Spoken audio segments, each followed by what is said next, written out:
เจอกับศรัทธาญาติโยมกันข้างหนึ่งแล้วหลังจากตีแล้วนี่วันเสาร์กับวันตีแล้วนี่พอดีติดงานติวัดเพิ่นมีงานมีงานกันก็เลยติดงานเลยไม่ได้มาพบปะเจอศรัทธาญาติโยมกันเจ้าวันนี้ตรงกับวันเสาร์30จะสิ้นเดือนแล้วศรัทธาญาติโยมทั้งหลาย ทำใจหน่อยตอนนี้สิ้นเดินมาปุ๊บฝนฟ้าก็ตกลงมา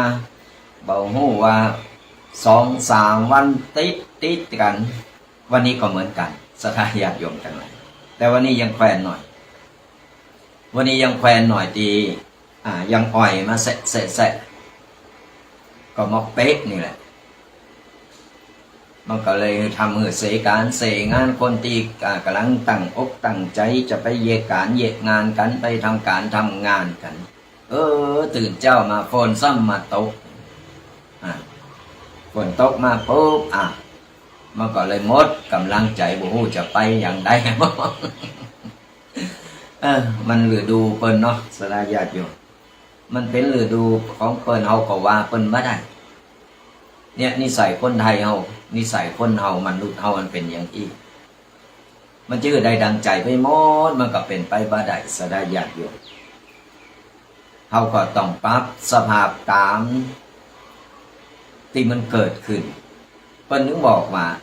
เฮาอยู่กับปัจจุบันปรับ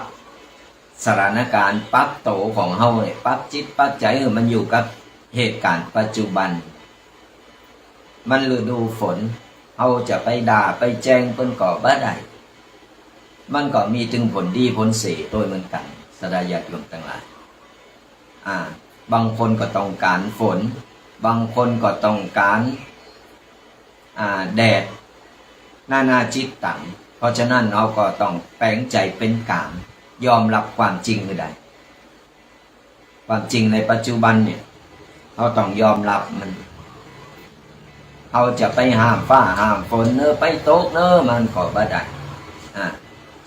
เราจะไปโอ้ยอย่าฮ้อนแตะฮ้อนว่าเนี่ยโอ้ยมันถึงสารพัดสารพีเพราะฉะนั้นแล้วมันก็เป็นธรรมดาก็เราปรับโตปรับใจปรับจิตใจของเราคือเข้ากับสถานการณ์ปัจจุบันมันก็สบายมีปัญหาอย่าง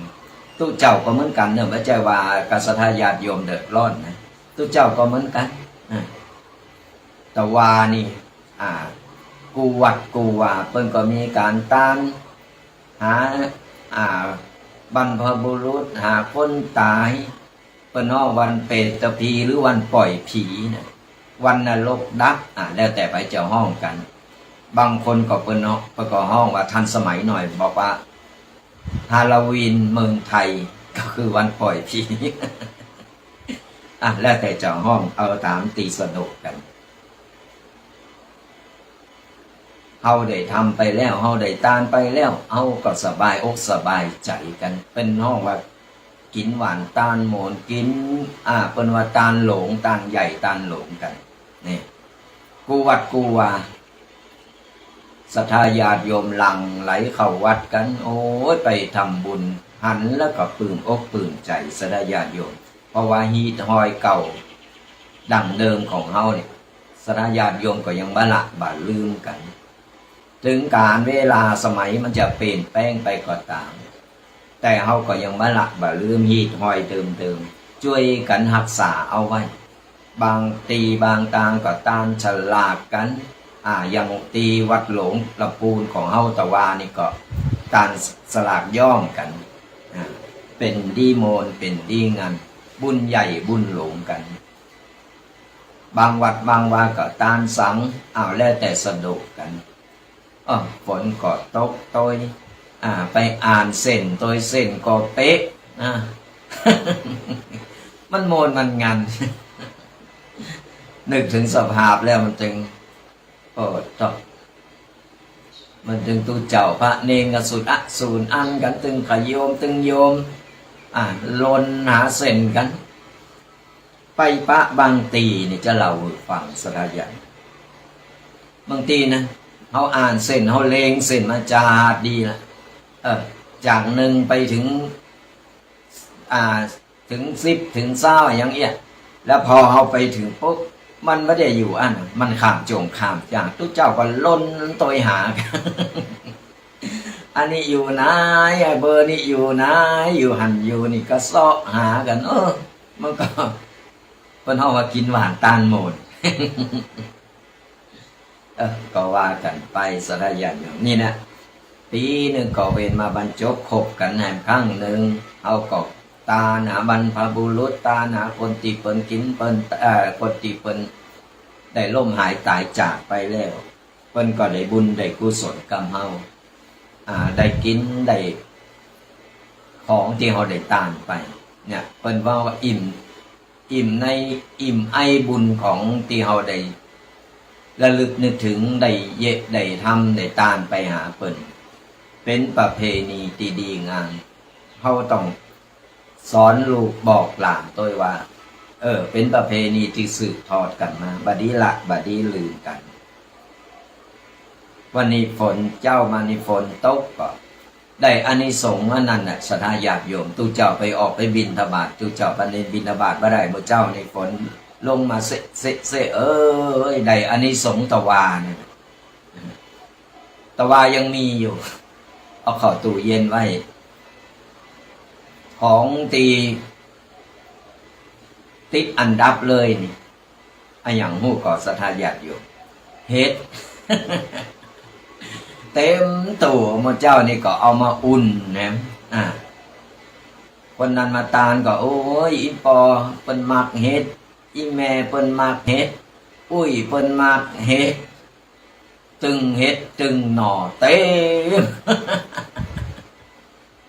มาเจ้าก็เลยได้อานิสงส์อันนั้นแหละเอามาอุ่น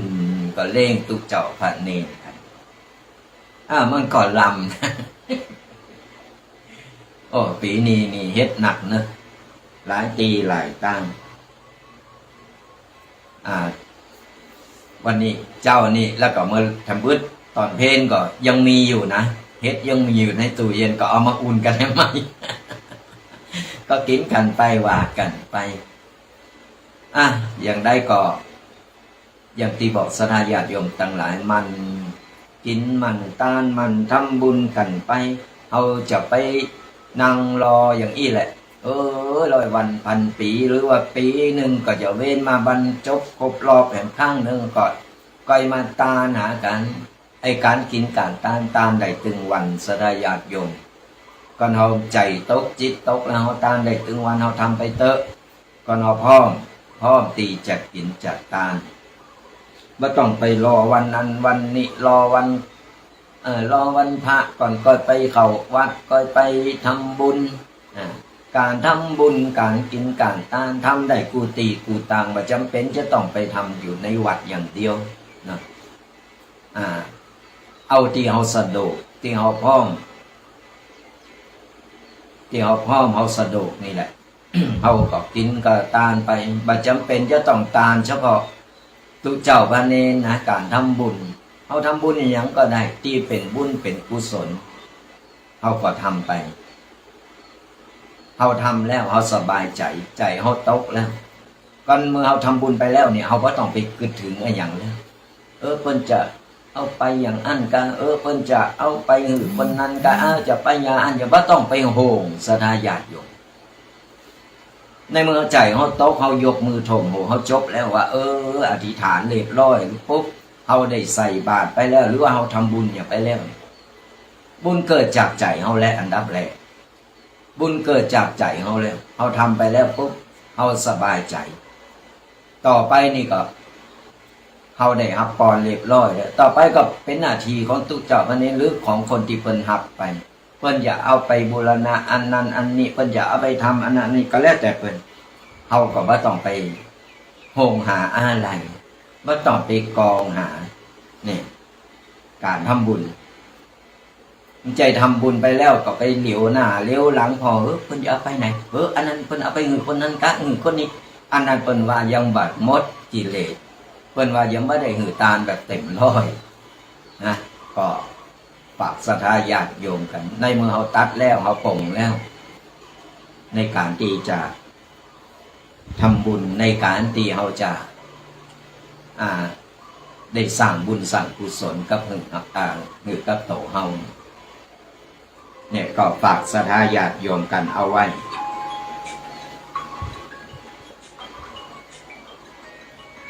เดี๋ยวไปฟังโทรมาเตอร์เนอร์ตอนเนี้ยเดี๋ยวตอนท้ายรายการก็จะโทรเข้ามาเพราะว่าตอนนี้ยังบัดสะดวกรับสายตื่นก็เดี๋ยวก็โทรกันมาไปใจห้อนแต่หลังจากที่วันติดที่แล้วนี่ก็วันเสาร์วันติดที่แล้วนี่เขาก็ไม่ได้จัดรายการกันเนาะก็เดี๋ยวมีอย่างเดียวท้ายรายการก็จะมาเปิดคือศรัทธาญาติโยมเปิดสายคือศรัทธาญาติโยมได้มามาจ๋าได้มาตักตายกันเจ้าวันนี้ตุปีก็ได้นำปกิณกะเกี่ยวกับเรื่องของไก่โตเฮานี่ศรัทธาญาติโยมเรื่องไก่โตเฮานี่แหละ ก็บ่มีหยังก็เรื่องบาปเรื่องกรรมเรื่องบุญเรื่องกุศลต่างๆนานาของเฮานี่ก็จะได้เอามามายิบยกมามาหรือศรัทธาญาติโยมเป็นการเตือนสติบางครั้งบางสิ่งบางอย่างเขาก็ลืมนะเขาอาจจะลืมไปหลายๆอย่างสิ่งไก่โตของเขาวันนี้ทุกปีก็จะได้เอามาเป็นการเตือนสติหรือศรัทธาญาติโยมเพิ่นบอกว่าเขามีระลึกอยู่เสมอมีสติสัมปชัญญะระลึกอยู่เสมอว่าตอนนี้เขากำลังทำอะไรอย่างเขากำลังคืออะไรอย่างอยู่ทำอะไรอย่างอยู่มีสติอยู่เสมอเพราะฉะนั้นแล้วเนี่ยก็ วันนี้ได้ยิบยกเอาเรื่องของชีวิตของคนเราถึงวันชีวิตคนเราถึงวันนี้มันจะว่าสั้นจะว่ายาวมันก็อยู่ที่กรรมของแต่ละบุคคลศรัทธาญาติโยมมันอยู่ที่กรรมของแต่ละบุคคลก็ยังที่เคยบอกไปแล้วว่าเขาเกิดมาตึงวันก็เพราะเศษกรรมที่เขาได้ใจกรรมมาต่างๆนานาบนปรโลกต่างๆมาแล้วเศษกรรมนั้นก็ทำมือเขานี่ได้มาเกิดเป็นมนุษย์กว่าจะเกิดเป็นมนุษย์นี่ก็ยากว่าจะว่าเกิดง่ายๆเนอะศรัทธาญาติโยมทั้งหลายถ้าใครได้ฟังธรรมะได้ศึกษานี่จะรู้ว่ามันเป็นเพราะอะไรอย่างใดนี่มันเกิดยากเหลือเกินแต่ในเมื่อเขาเกิดมาแล้วเศษกรรมทั้งเขาเกิดมาเป็นมนุษย์แล้วเขาก็ต้องทำสิ่งดีๆงามๆเพื่อจะเอาเป็นการใช้ชีวิตในแต่ละวันของเขานี่กรรมก็คือมีจึงกรรมดีกรรมบ่ดีนั่นแหละเขาก็สามารถที่จะใจกรรมอันใดมันอยู่ที่โตของเขาศรัทธาญาติโยมมันไม่จะอยู่กับใครอยู่กับโตของเฮาว่าเฮาเนี่ยจะใจกรรมดีหรือกรรมบ่ดีเอาออกมาใจเอาออกมาแสดงเอาออกมาดำเนินชีวิตถึงวันเฮาเลิกของโตเฮาเองได้ทั้งนี้ทั้งนั้นกรรมอันนี้มันก็จะมีกรรมเก่าของเฮาโตยมาโตยนี่เศษกรรมเฮาทำเฮาเกิดมาเป็นมนุษย์บางคนเศษกรรมบ่ถึงในการที่จะเกิดมาเป็นมนุษย์ได้ก็ไปเป็นสัตว์เดรัจฉานไปเกิดเป็นสัตว์เดรัจฉานเพราะกรรมหรือว่าบุญเก่าของเพิ่นนั้นบ่สามารถที่จะเกิดเป็นมนุษย์ครบ32เหมือนคนโทไปก็ทำให้เขาต้องไปเกิดเป็นสัตว์เดรัจฉานต่างๆหมูหมากาไก่กาอันยังก็ตามที่เขาได้ไปสร้างไปทำเอาไว้กับเพิ่นเขาก็ต้องปีกมาใจกรรมที่เขาได้สร้างได้ทำเอาไว้นี่ พระสัมมาสัมพุทธเจ้าเพิ่นจึงบอกว่าหือใจชีวิตอย่าประมาทอย่าประมาทก็คือเฮาอย่าไปปล่อยปะละเลยเลิงศีลเลิงธรรมเลิงกินเลิงตายเพราะอย่างน้อยเนี่ยศีลห้าที่เฮาได้รับที่เฮาไปรับกันตึงวันที่อยู่ในใจของเฮาแค่ห้าข้อคือเฮาปฏิบัติหรือใดจะปฏิบัติข้อใดก็ได้ก่อนอันใดที่เราปฏิบัติได้เราก็พยายามปฏิบัติได้ทีละข้อ2 ข้อ 3 ข้อไปถ้าไผได้5 ข้อแล้วบ่ต้องไปวิตกกังวลแล้วเพราะว่าเรามีเกาะคุ้มกันมีแนวทางดีๆมีชีวิตดีๆจะได้ชื่อว่าบ่ประมาทในการใช้ชีวิตคือเขาปฏิบัติแค่5 ข้อนี้ทำหือไรและชีวิตเขาก็จะมีความสุขตายไปก็จะได้ไปสู่ภพภูมิที่ดีกรรมสั้นกรรมยาวไผจะอายุสั้นไผจะอายุยืนยาวก็อยู่ที่กรรมของเขาที่ได้สร้างได้ทำแล้วก็กรรมใหม่ที่เขาได้สร้างได้ทำตัวกรรมเก่ากรรมใหม่มาโบกโลมกันแล้วมันก็ต่อเนื่องเป็นห้องว่ากรรมต่อกรรมจะมาใจกับกรรมเก่าของเฮากรรมดีเก่าโอ้ยดีแล้วเกิดมามีพร้อมกูสิ่งกูอย่างแล้วว่าทำภาษาอะไรอย่างแล้วพอแล้วมันก็ถูกของเปิดในความคิดแต่ว่า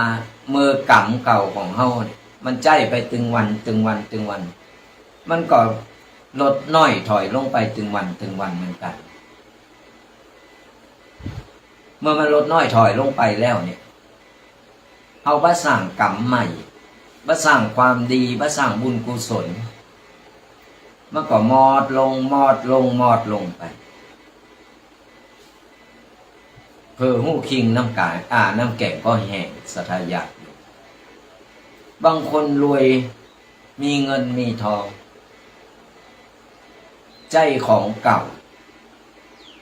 แต่ว่าสั่งของใหม่ว่าชอบทำบุญว่าชอบกินว่าชอบตามมีแต่ใจชีวิตแบบสุขสำราญมันได้ความสุขในโชว์ข่าวแค่ต่ออีกแต่เมื่อมดบุญมดกรรมเก่าของเขาไปแล้วกรรมใหม่ก็บ่สร้างแล้วจะเอาอย่างมาเป็นติเปิดเล็กๆน้อยๆทำไปเถอะก็อย่างที่บอกเขาทำไปแล้วว่าต้องไปเสียดายว่าต้องไปโหหาไม่ต้องไปกังวลวันนี้เอาตะวานี่เอาแกงเฮ็ดไปอันตาหายิ่ปอเปิ้นมักแล้วตูเจ้าเอาไปกินเนี่ยเอาไปฉันเนี่ยนี่ปอก็จะได้กินฮะเป็นกังวลเนี่ยศรัทธาญาติโยมทั้งหลายในเมื่อเฮาการหือตาลคือการเสสันละความตนีในเมื่อเฮาได้ตาลได้กินได้ใจได้ตาลไปแล้วเฮาสบายใจแล้วอกแล้วใจวันนี้ได้ตาหนึ่งปออีแม่คือบรรพบุรุษไปแล้วอกแล้วใจบุญเกิดจากใจของเฮาที่เหลือนั่นน่ะตุเจ้าจะเอาไปฉันเอาไปปันให้อย่างใดก็แล้วแต่เพิ่นแต่อานิสงส์ที่ได้ตานไปแล้วนั้นมันได้ถึงบรรพบุรุษที่เฮาได้กล่าวชื่อได้เอ่ยไปแล้วเพราะมันเป็นกลิ่นไอที่จะส่งผลไปเมื่อเพิ่นได้กินได้รับที่สิ่งของที่เฮาตานไปแล้วเพิ่นก็จะได้ปั่นป้อนเพิ่นจะได้อวยพรเพิ่นจะได้ช่วยเหลือจะได้ปกปักรักษาดูแลเฮานี่ อยก้ำจูนคอยดูแลเฮาเพิ่นอาจจะไปเป็นเทวดาเพิ่นอาจจะไปเป็นอันหยังก็แล้วแต่เพิ่นจะอวยพรเฮาคือชีวิตของเฮาและครอบครัวของเฮาได้อยู่เย็นเป็นสุขอยู่ดีมีสุขแต่ถ้าเฮาบ่กินบ่ต้านเฮาเอาความสุขสบายเพิ่นตายไปแล้วก็แล้วไปจังมันเถอะเพิ่นสิฮู้หยังบางคนก็ว่าต่างๆนานานั่นคือมันสร้างกรรมให้ตัวเก่าเพราะฉะนั้นแล้วบัดนี้เยะบัดนี้ทำสถาญาติได้ยินมาหลายตีหลายตามเลยว่าอย่างอันอย่างอี้ต่างๆนั่นคือเป็นกรรมของโตคนตีว่าเหมือนกันเป็นห้องวจีกรรมกรรมปากของโตเก่าเพราะฉะนั้นก่อนเอาไปเยะบัดทำภาษาเขาก็ไม่ต้องไปว่าไม่ต้องไปติไปตายในเมื่อเขาทำบุญไปแล้วเขาสบายใจไปโล่งอกโล่งใจชีวิตเขาก็มีความสุขครอบครัวเขาก็มีความสุขวันนี้เรื่องกรรมเรื่องเวรกันตั้งแต่เขาเริ่มเกิดขึ้นมาศรัทธาญาติโยมทั้งหลายนับหนึ่งลืมตาพอโลกอย่างที่บอกเขาเกิดมาปุ๊บบ่มีละอ่อนที่ไหนแบมือออกมาสังเกตพอเถอะเกิดมาปุ๊บต้องมึนกำมือออกมาแล้วก็ห้องนี่คือแสดงว่าเขาเกิดมาเพื่อใจกรรมในที่นี้ก็คือกรรมดีและกรรมไม่ดีอย่างที่บอกไปเบื้องต้นนับหนึ่งลืมตาพอโลกเขาก็ต้องมาเป็นละอ่อนตีไล่เดงสาเป็นห้องว่าละอ่อนเหมือนผ่าขาวก็เราเกิดมาในครอบครัวดีๆเขาก็โจมดีไปก็เราเกิดมาในครอบครัวดีลำบากนั่นก็เป็นกรรมของเขาเหมือนกันก็ถึงบอกว่าอยู่ที่ว่าจาติแล้วเขาได้สั่งกรรมสั่งเวรอันอย่างเอาไว้พอจานนี้มาปุ๊บเขาก็ต้องมาใจกรรมนั่นเขาว่าต้องไปโตไผ่เขาโตของเขาเองบางคนเกิดมาในครอบครัวที่ยากเข็ญบางคนเกิดมาในครอบครัวที่ตกที่ด้อยโอกาสอันนั้นก็คือกรรมลิขิตที่เขาจะต้องมาเขามาย้อนเพราะว่าชาติแล้วเขาได้สั่งกรรมสั่งเวรเอาไว้ได้ทำเอาไว้ได้ไปดูถูกได้ไปดูแคลนเพิ่นไว้เนี่ยเพิ่นฮ้องว่าเขาเกิดมาใจกรรมเก่าสร้างกรรมใหม่หลังจากลืมตาพอโลกแล้วใจชีวิตมาครบ10 ปี ครบ10 ปีเขาก็เติบโตมาโดยการเห็นหู้ตึงประสบการณ์เห็นหู้ในโฮงเห็นกูสิ่งกูอย่างเขาเริ่มจะเห็นหู้แล้วนี่ระวังตั้งโคบ1 ถึง 10 ปีเขาต้องเริ่มเห็นหู้ละว่าประสบการณ์ต่างๆมันจะสอนให้เราเองสอนให้เราการใจชีวิตสอนให้เราได้เห็นหู้ว่าเราเกิดมาในครอบครัวใดสภาพแวดล้อมสิ่งแวดล้อมเป็นอย่างไรและเห็นหู้ในการได้พบปะผู้คนได้มีญาติพี่น้องได้มีพ่อมีแม่ ตอนเฮามาคนเดียวตอนเฮามาคนเดียวแต่พอเฮามาแล้วปุ๊บเฮามาหาเอาตั้งหน้าบ่มีหยังติดต่อเฮามาหาเอาตั้งหน้าแม้แต่เสื้อผ้าก็ยังบ่เกิดไม่ติดต่อเฮามาเอาตั้งหน้าเกิดมาปุ๊บพ่อแม่เกมไว้หือละผ้าอ้อมกาโพดนมกาอะไรอย่างต่างๆนั่นน่ะนี่บ่มีไผเกิดมาแล้วก็กำเอาจ้อนทองเอากะละมังทองยังออกมาตัวเข้ามาหาเอาตั้งหน้ามาเห็นหู้โลกภายนอกเห็นหู้แล้วก็ศึกษาเราเลยเพื่อที่จะแสวงหาความหู้ต่างๆได้พบปะผู้คนเอาได้มาปะเปินฝูงหน้าใหม่ๆหลายๆอย่างนี่ระหว่างโคบถึง10โคบหลังจากนั้นเขาก็เริ่มเติบโตขึ้นมา จาก10 ปีถึง20 ปีอันนี้ก็เริ่มหลังจากเขาได้เห็นหู้เติบโตขึ้นมากับประสบการณ์ต่างๆและก็ตามในตีโรงเรียนหรือสถานที่ต่างๆก็ตามพอได้20 ปีเริ่มหลงตั้งร่างกายของเขาเริ่มเป็นหนุ่มเป็นสาวขึ้นมาใหญ่มากนะใหญ่ขึ้นมาให้ระดับหนึ่งอันนี้ในวัยนี้เป็นห้อวัยหลงตั้งวัยลังเล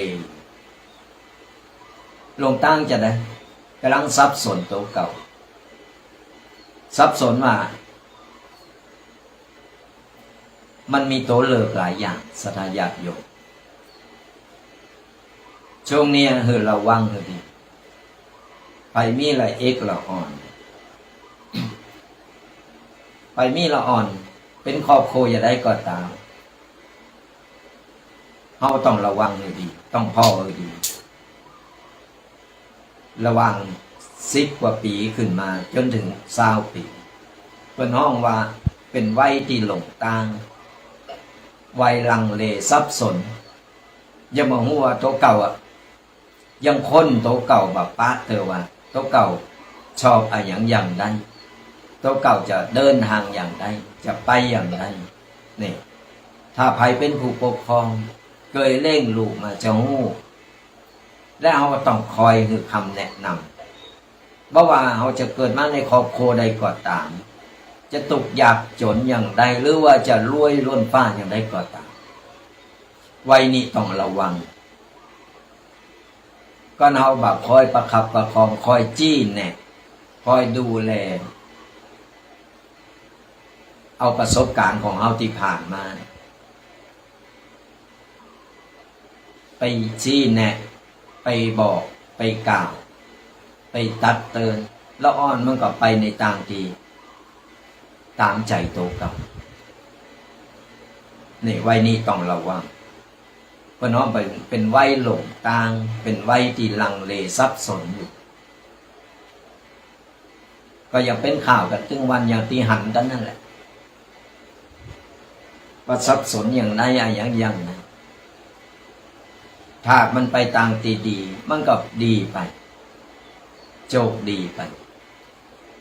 บางครอบครัวลูกไปในทางตีบดีมันเป็นวัยกลุ่มเสกมันก็หมดอนาคตไปนี่วัยนี้ต้องระวังหลังจาก20 ปีไปแล้วพ้นจาก20 ปีไปแล้วถึง30 ปีถึงอายุ30 ปีจะเริ่มกำหนดเป้าหมายจะเริ่มหู้โตตนของโตเก่าเริ่มภาษาบ้านเฮาเป็นห้องว่าเริ่มกึดได้นี่วัยนี้เป็นวัยที่กำลัง สร้างครอบครัวกำลังเป็นวัยที่สร้างครอบครัวเริ่มหู้กึดหู้จักกึดหู้จักทำหู้จัก ที่จะตัดสินใจเองได้เพราะว่าเป็นวัยกำหนดเป้าหมายก็สามารถประคับประคองพอมีครอบครัวแล้วก็สามารถที่จะใช้ชีวิตแบบครอบครัวที่เริ่มหู้จักกึดเนี่ยหลังจากที่มีครอบครัวไปแล้วพ้นจากวัยที่30 ปีขึ้นไปถึง40 ปีเป็นวัยที่ดิ้นรนและขอบขนขวายดิ้นรนขนขวายอย่างนี้ก็ในเมื่อมีครอบครัวเรียบร้อยเขาก็ต้องเริ่มมีลูกมีภาระเพิ่มเข้ามาที่นี่ก็เริ่มต้องหาเพื่อที่ว่าจะเอาเงินมาจุนเจือครอบครัว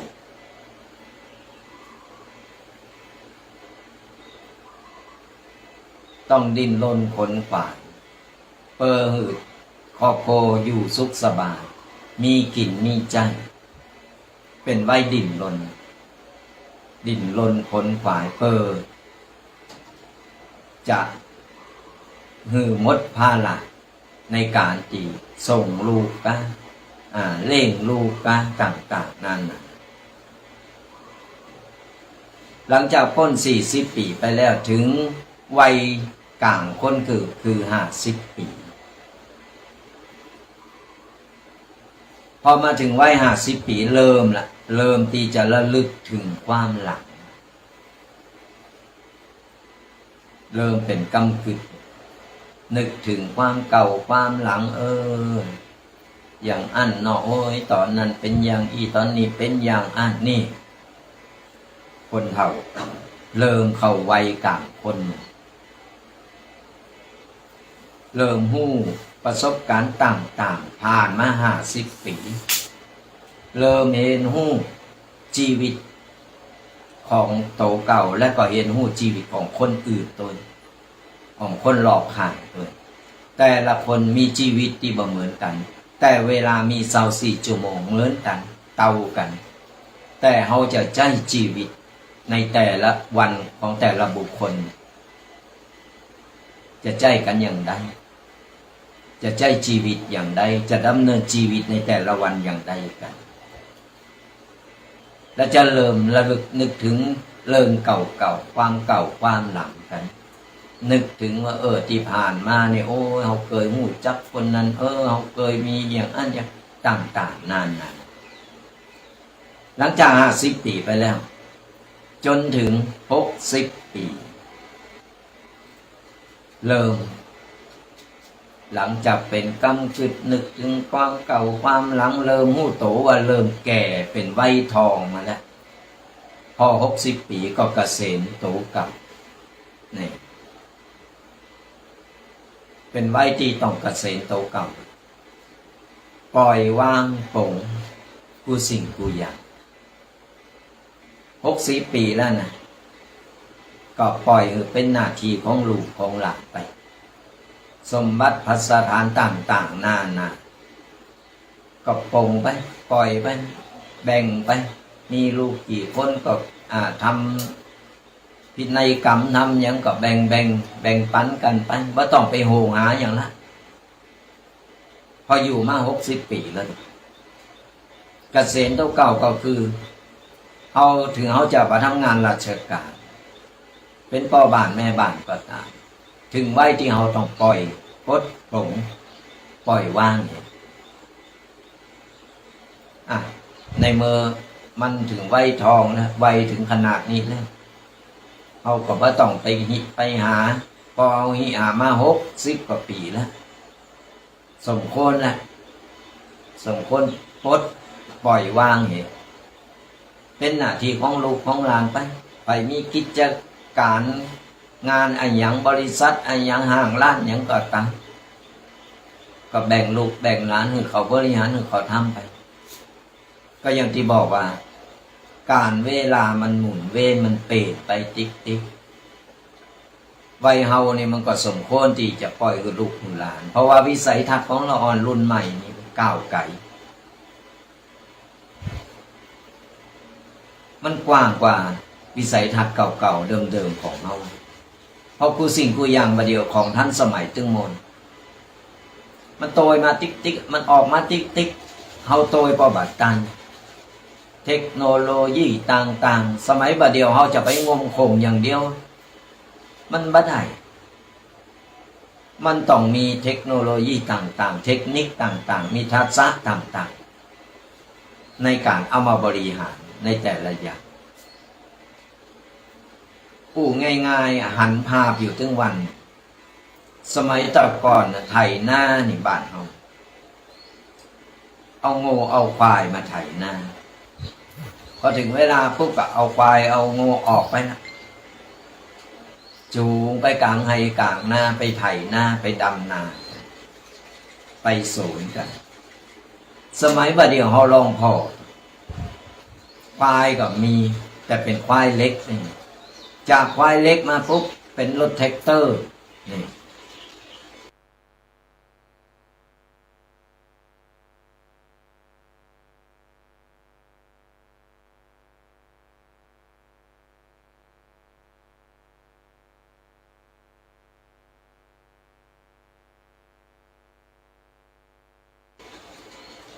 มันก็เป็นแปลงวิวัฒนาการไปลากำลารถแท็กเตอร์เนี่ยบังคับเองนะใจรีโมทกดเนี่ยมันไปถึงขนาดนั้นและอย่างเฮามันรุ่นวัยใหม่ๆวิสัยทัศน์เขากว้างกว่าประสบการณ์ความรู้เทคโนโลยีต่างๆของเขามันกว้างหรือเขาก็สมควรที่จะปล่อยวางปลดปล่อยไปไม่ใจไปยึดติดยึดเหนี่ยวอยู่อย่างนั้นหลังจาก60 ปีเกษตรเก่าแล้วจนจาก60มาถึง70 ปีหน้าที่ของเขาก็คือเร่งลูกเร่งหลานรอวันตายอันนี้ไม่ได้ว่าไม่ได้แจงไผ่สัทยาอยู่มันเป็นอย่างนั้นเร่งลูกเร่งหลานอยู่บ้านนี้รอมาหูว่าวันใดจะถึงวันตายของเขาหูกับวันเกิดอยู่ไปก็เร่งลูกเร่งหลานไปก็อย่างที่บอกคือพ่อแม่เขาไปทำมาหากินไปเยการเขาก็เฝ้าบ้านเร่งลูกเร่งหลานต๊อบแต๊บแต่บ่คือมันเสียเวลาเขาก็ต้องมานั่งฟังธรรมะฟังธรรมะไปโดยครูบาอาจารย์สถานีวิทยุต่างๆที่เป็นมีธรรมะครูบาอาจารย์หลายรูปหลายตนที่เป็นมาหือธรรมะตั้งวิทยุก็ดีหรือตั้งเฟซบุ๊กก็ดีที่ไหนก็ตามนี่คือเป็นการพักผ่อนที่ได้ประโยชน์ได้บุญได้กุศล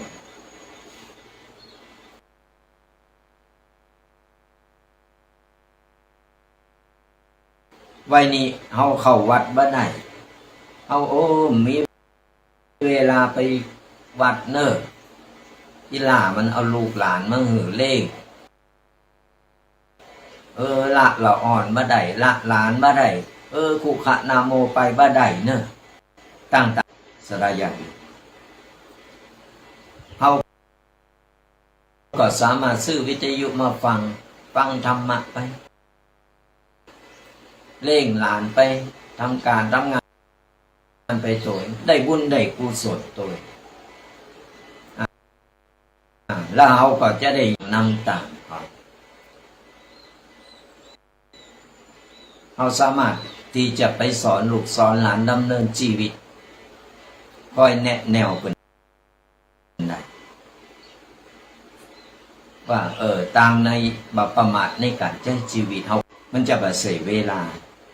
ว่าใจหายใจความไปวันรอวันตายเขาต้องทำประโยชน์คือกระโตเก่าสร้างบุญสร้างกุศลคือกระโตเก่าในวัยดี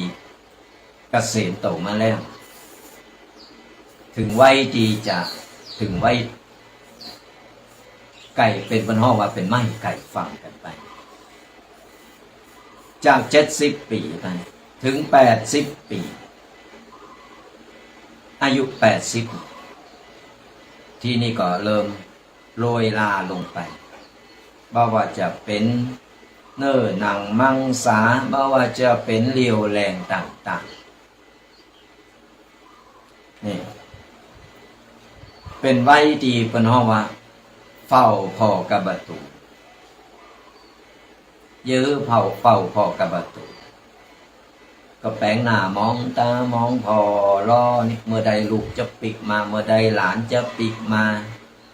นั่งเฝ้ากันหน้าประตูเดี๋ยวก็เลี้ยวพ่อเดี๋ยวก็เลี้ยวพ่อด้วยความห่วงลูกห่วงหลานนี่เป็นไว้ดีเป็นห้องเข้าไว้ชราเนี่ยเฝ้ามองเฝ้าพ่อกระบาลกับประตู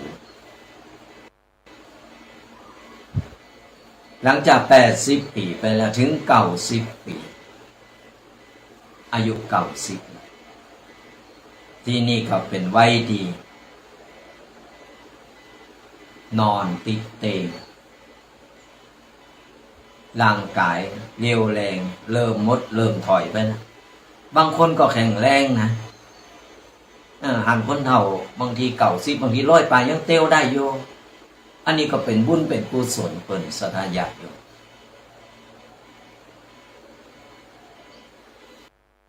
เป็นบุญเป็นกุศลของเพิ่นอนุโมทนาบุญกับเพิ่นตัวคนไผได้อายุถึงป่านนี้ถือว่าบุญกุศลเพิ่นอย่างแห้งเพิ่นมีถึงบุญเก่าบุญใหม่ของเพิ่นแข็งแรงบางคนเขียวนี่เต็มปากอยู่ก็มีสมัยแต่ก่อนนี่เพิ่นคนสมัยก่อนนี่เพิ่นกินกับฮักกับไม้สมัยใหม่นี่มันสั่งเอาอย่างเดียวแล้วก็พักไม้สมัยบัดเดียวมันก็บ่ใจเหมือนก่อนแต่ก่อนนี่โหกินได้ปลูกพักปลูกไม้ปลอดสารพิษต่างๆน่านนาบัดเดียวนี่บ่ฮู้สารอะไรอย่างเป็นสารอะไรอย่างพอใบไม้พอใบนี่เขียวนี่ปอดต่อพอมีหนอนมีหยังก็มาแล้ว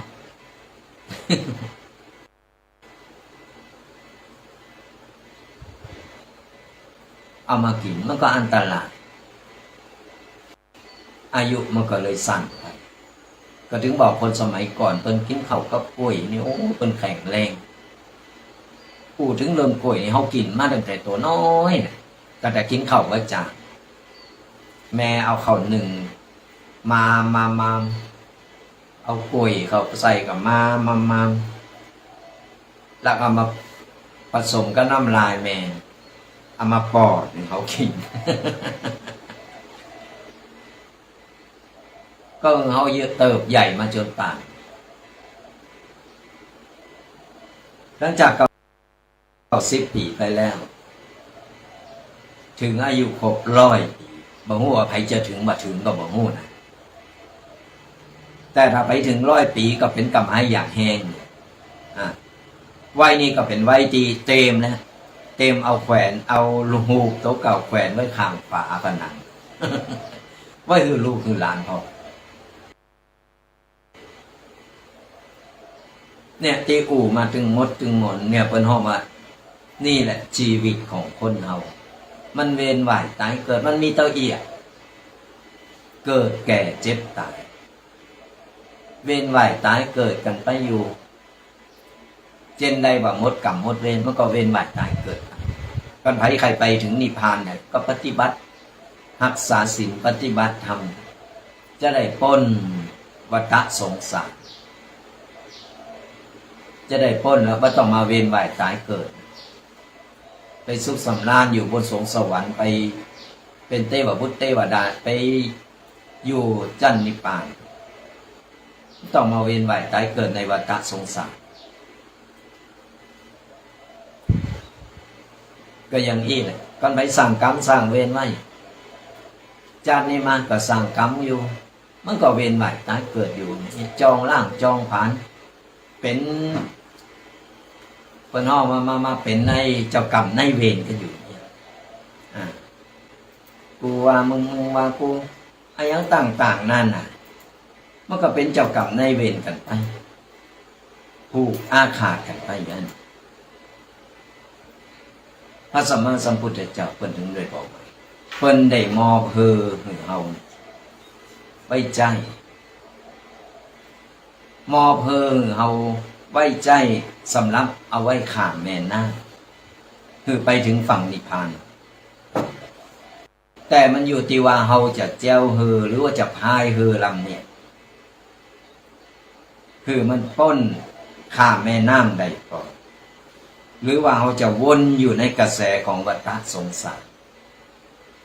นี่เป็นคำเปรียบเทียบว่าได้หือเฮอก็หมายถึงได้หือธรรมะได้หือข้อคิดต่าง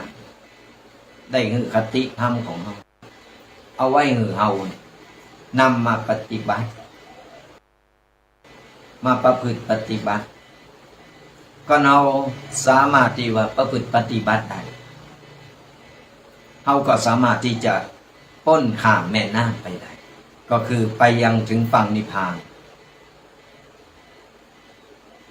ไม่ต้องมาเวียนว่ายตายเกิดนะแต่มันอยู่ที่ว่าเราจะพายเรือลำนี้วนเวียนอยู่กันในแม่น้ำมันก็ว่าไปไหนมันก็เวียนว่ายตายเกิดอยู่อย่างนี้นี่มันอยู่ที่ว่าโตเฮาในเมื่อเฮามีโอกาสที่จะสร้างบุญสร้างกุศลมีโอกาสที่จะทำสิ่งดีๆต่างๆที่เป็นคุณประโยชน์กับส่วนรวมแล้วโตเก่าคือเขาทำไปเป็นบุญเป็นกุศลบุญเล็กบุญน้อยเขาทำไปมันบ่เสียหายบุญนี่มันไผเขาทำไว้หนักไผก็มาป่นมาจี่เอาไปบ่ได้ไม่ใจว่าโอ้อันนี้มีบุญหนักเนอะมาป่นเอาไปมาจี่เอาบุญมามันก็บ่มีไผทำไผได้ไผบ่ทำคนนั้นก็บ่ได้อยากได้เฮาต้องทำโตโดยตัวของเฮาเองเฮาปฏิบัติดีปฏิบัติชอบมีศีลมีธรรมติดโตมีธรรมะไว้คอยนำต่าง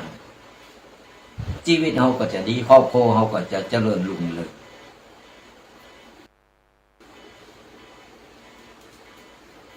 บุญกุศลที่เฮาได้สร้างได้ทำตึงจากแล้วจากนี้มาผสมประสานมันก็จะเพิ่มพลังคือเฮาได้ใช้ชีวิตอย่างมีความสุขหิมาค้าขายทำกิจการงานอะไรอย่างต่างๆก็จะเจริญรุ่งเรืองก่อนไผ่ลืมบ่สร้างบุญเลื่อลืมบุญคุณพ่อแม่ต่างๆนั่นน่ะชีวิตมันก็มีกระตกต่ำเยอะหยังก็บ่ขึ้นนี่ถึงบอกว่าบุญกุศลเราทำไปเถอะเพราะว่าจะเป็นบ่จำเป็นจะต้องไปทำบุญเฉพาะที่วัดหรือไปทำบุญกับตุเจ้าพระเนรหรือทำบุญแค่ใจเขาไปทำบุญทำกับไผก็ได้คนพิการกะที่เปิ้นด้อยโอกาสกะอันยังก็ได้ที่เขาคิดว่าเขาต้องช่วยเหลือเปิ้นที่บ่เดือดร้อนตัวเขาตัวเขาก็ทำไปนั่นแหละเขาสร้างบุญสร้างกุศลแบบบ่ฮู้โตแค่เขาอยู่บ้านเขาเกิดดีอู่ดีทำดีไปไผว่าได้ก็จังมันอันนั้นมันเรื่องของเขาแต่เรื่องของเขาต้องในแต่ละวันอย่างน้อยเขาได้ทำคุณงามความดีอะไรอย่างก็ได้ที่เป็นบุญเป็นกุศลนี่ก็เกิดจากใจเขาแล้วก็ทำเขาได้อานิสงส์ตรงใครจะว่า เราทำอย่างอันอย่างเอ๊ยยังก็ตามก้อนใจเขาตกแล้วเขาไม่ต้องไปสนใจไอ้เรื่องขี่หมูล่าค่ะขี่หมาแห่ปากคนเอาครับเอาไปห้ามมันจะไปปากจะไปว่ามันไม่ได้เอาห้ามหูของเขาห้ามตาของเขาห้ามปากของเขาต้องไปตอแย้มต้องไปพอมต้องไปฟังมันไขว่าไปมันไขนินทาไปมันบอกมีไผที่โดนบัดโดนนินทาออกจากเฮาไปมันก็เอาเฮาไปเราออกจากคนมันก็เอาหันคนไปเราเหรอคนนั้นคนนี้ฟังมันก็เป็นอย่างเงี้ยสรุปแล้วก็คนที่บดีก็คือตัวคนเราเนี่ยเพราะมันอยู่บ่สุข มีบ่ว่ามีแปลงใส่บ่ใหญ่แปลงเอาเก็บกำไตกำเนื้อใส่ให้ปลายสีเพิ่นนี่คือสร้างกรรมใหม่ไปไหมกรรมเก่ายังมีอยู่สร้างกรรมใหม่เข้าไปแหมทับถมไปแม้แต่พ่อแม่ก็บ่เคยดูแลบ่เคยพอด่าตำลาก็ด่าหาว่าพ่อแม่เป็นภาระของด่าพ่อแม่ของต่างๆนั่นน่ะหลายครอบครัวที่หันมาบางคนก็เอาพ่อแม่แก่โตมากก็เป็นภาระอะไรอย่างเดียวต้องมาดูแลไหนจะเยียการไหนจะทำงานไหนมาเป็นภาระยื้อตายก่อนตายสักเติมต่างๆนานาได้ยินมาหลายครั้งแล้วสุดท้ายโตเก่าก็เอาตกมาหลอดพ่ออย่างลืมบุญคุณพ่อแม่วัดก็บ้าเข้าพระเจ้าก็บ้าวัดกายชื่อหน้าวัดไปเจ้ากีเจ้าการหูหมดล่ะหูไปกุยแต่หูบาแต่ปากในดีแต่การกระทำในเมื่อจิตใจมันหมองในเมื่อมันแบบมีอะไรอย่างมาจุยกั้นจุยจูมันก็ทำมือเขาเศร้ามองจิตใจเขาก็ตกมันก็ห่อเหี่ยวไปไหนก็พอมีราศีมี มีคนดีใครคบ5 สมาคมคนมีบุญสังเกตง่ายๆสทายันไปไหนมาไหนมันจึงมีคนเขาพอมันจึงมีเป่งรัศมีมาพอจึงหู้ล่ะโอ้เป็นคนมีบุญพอเป็นงามถึงจิตใจงามภายในงามถึงภายนอกมันจะเปล่งออกมาเฮาหันเองนี่ในเมื่อเฮาแก่โตมาแล้วถึงวัยทองวัยกลางคนบัดนี้เพิ่นบอกเฮาปงหึงมากก็คือหึงปงหึงวางอย่างที่บอกนั้นปล่อยวางให้พอปงให้พออย่างที่มาใจเรื่องของเฮาก็ไม่ต้องเอามาสนใจละเฮาสนใจเรื่องของเฮาดีกว่าครอบครัวของเฮาดีกว่าว่าแก่โตมาแล้วเฮามีดีเปิงดีอย่าเป็นสะพานนำทางเอาไปสู่สุคติของเฮาในบรรปลายชีวิตเฮาควรจะอยากจะทำอันอย่างนี้พอเฮาผ่านมาจนเฮาลองมันย้อนพอว่าตอนนี้เฮาอายุเท่าใดเฮาอายุเท่าใดแล้วเราผ่านอะไรอย่างมากพองถึงให้ถึงดีเฮาเจอมาหมดล่ะถึงวัยที่เฮาต้องโปร่งผ่านมาหมดแล้วต่อไปก็เป็นหน้าที่ของเราอ่อนแล้วแต่กรรมแต่เวรเขาตึกแล้วแต่เขาจะบริหารจะสร้างอย่างใดก็ตามเขาก็หันหน้าเข้าวัดฟังธรรมะไปทำบุญสักกุศลไปเนี่ยวัยที่อายุหนักเป็นว่าเฮาโผงมากขึ้น เงียบมากกว่าพูดนี่อันนี้ก็เหมือนกันอย่างที่บอกปิดหูปิดตาปิดปากให้พองต้องไปสารแหน่ไปต้องไปยุ่งเรื่องจนนั้นคนนี้บางคนอายุก็หนักนะปากบดีก็มีอันนี้ก็ไม่ได้เน็บแนมไม่ได้ว่าไผสถานอย่างตามที่หันเอาไปหันโอ้คนเฒ่าคนนี้เป็นอายุหนักโอ้หนาเคารพนับถือหนาปู่หนาจ๋าเนาะเผื่อไปสนทนาไปขู่หน่อยโอ้โถคนมามดอีนั่นเป็นอย่างอันตั้งเงินเป็นอย่างอีอันนี้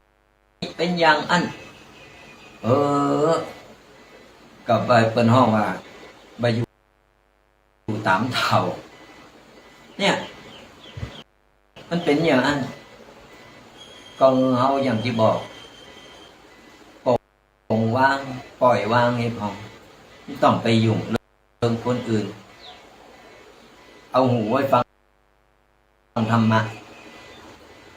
เป็นบุญเป็นกุศลดีกว่า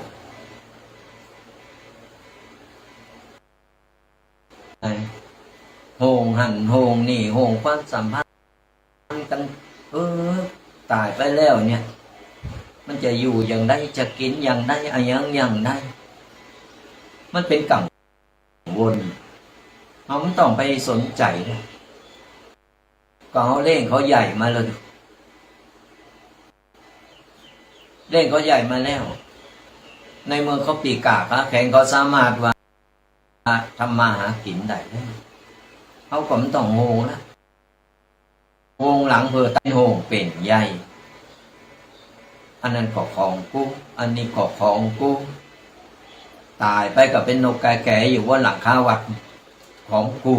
ของกูของกูอยู่บนหลังคาวัด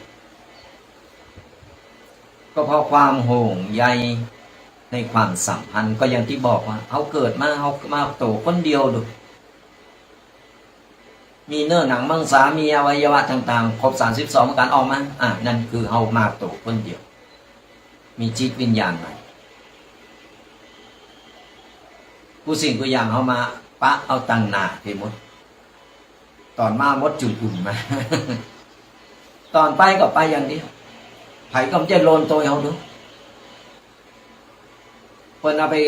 ไว้บนกล่องฟอนในเมนหมดควันขึ้นสุ่งจุดไฟเผาปุ๊บเผา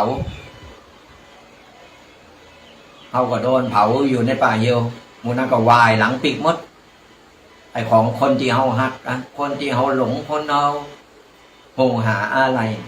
มันก็วายหลังปีกบ้านนี้ละเขาอยู่ทันนี้ไฟใหม่จนกลายเป็นเตาเป็นถ่านไปคืนสู่สภาพธรรมชาติไปมีกระดงจิตวิญญาณของเขาที่ล่องลอยออกไปนะตายไปก็เหมือนต้นไม้เองนี่เขาก็ต้องไปตอนเขาอยู่ก็ทำคุณงามความดีต่อกันจะไปสร้างกรรมสร้างเวรจะไปสร้างเจ้ากรรมนายเวรกันสร้างแต่คุณงามความดีทำไปเจอตอนเขามีโอกาสตอนที่เขาได้เป็นมนุษย์เขาสามารถทำกับเขากับปลาทำอะไรยังก็ได้ไหวพระได้สัตว์เดรัจฉานต่างๆบางอย่างบางโตใจเป็นบุญแต่ว่าสามารถที่จะหุงหาเข่าป่าอาหารหรือหาสิ่งต่างๆอย่างมาใส่บาตรมาทำบุญได้แต่ในเมื่อมีโอกาสเขาไปละโอกาสได้อย่างไรผมต้องไปละโอกาสในการทำความดีในวัยตีว่าในวัยทองของเขาวัยเกษมของเขานี่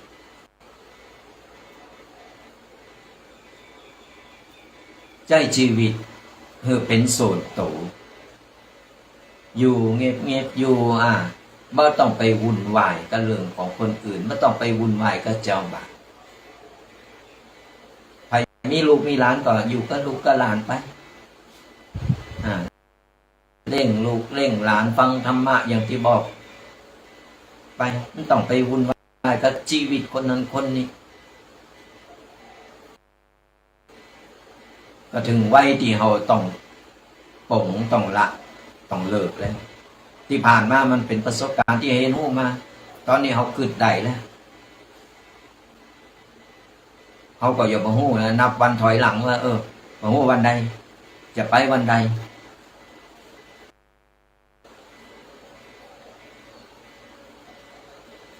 เขาก็ปล่อยปลดปล่อยไปมันเป็นวัยที่เขาต้องปล่อยให้กูอย่างมันไหลไปตามจังหวะของชีวิตกรรมก็ได้เลยคิดไว้แล้วดูไปถึงฝืนมาได้ก็ถึงบอกว่ามันเหมือนโรงละครถึงวันนี้โลกมนุษย์ของเฮานี่เป็นโตแสดงมาโลดคนนี้ฮับบทเป็นเจ้านาเนี่ยคนนี้ฮับบทเป็นพระเป็นตุเจ้าพระเนรเนี่ยคนนี้ฮับบทเป็นครูเนี่ยคนต่างๆนานาแยกย่านกันไปตามบทบาทหน้าที่ของตัวเก่านั่นก็คือกรรมลิขิตกรรมเก่าของเขาได้ลิขิตเอาไว้แล้วมันฝืนไม่ได้ถึงบอกว่ามันแก่กรรมกันไม่ได้โอ้นี่กรรมบดีนะแก่ได้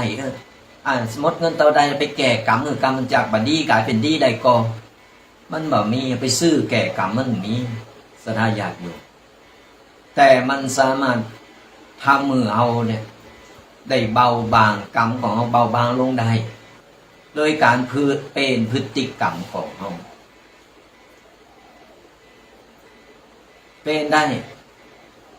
เป็นพฤติกรรมของเรา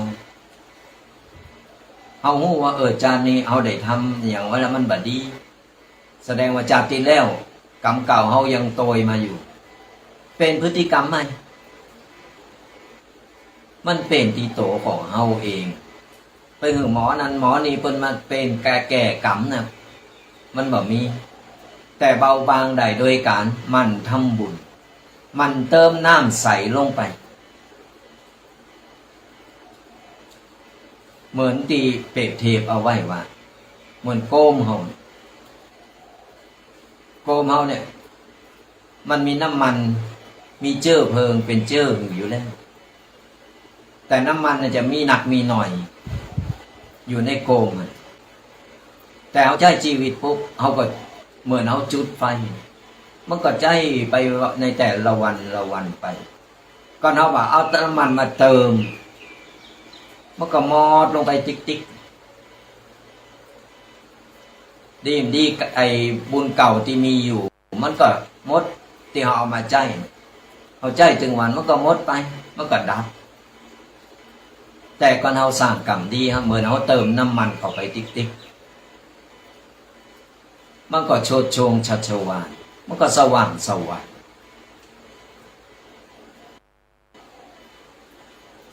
เนี่ยถึงบอกว่าการแก้กรรมก็คือแก้พฤติกรรมของเราเพราะกรรมเนี่ยได้เราทำไปแล้วมันแก้บ่ได้แล้วมันสำเร็จแล้ว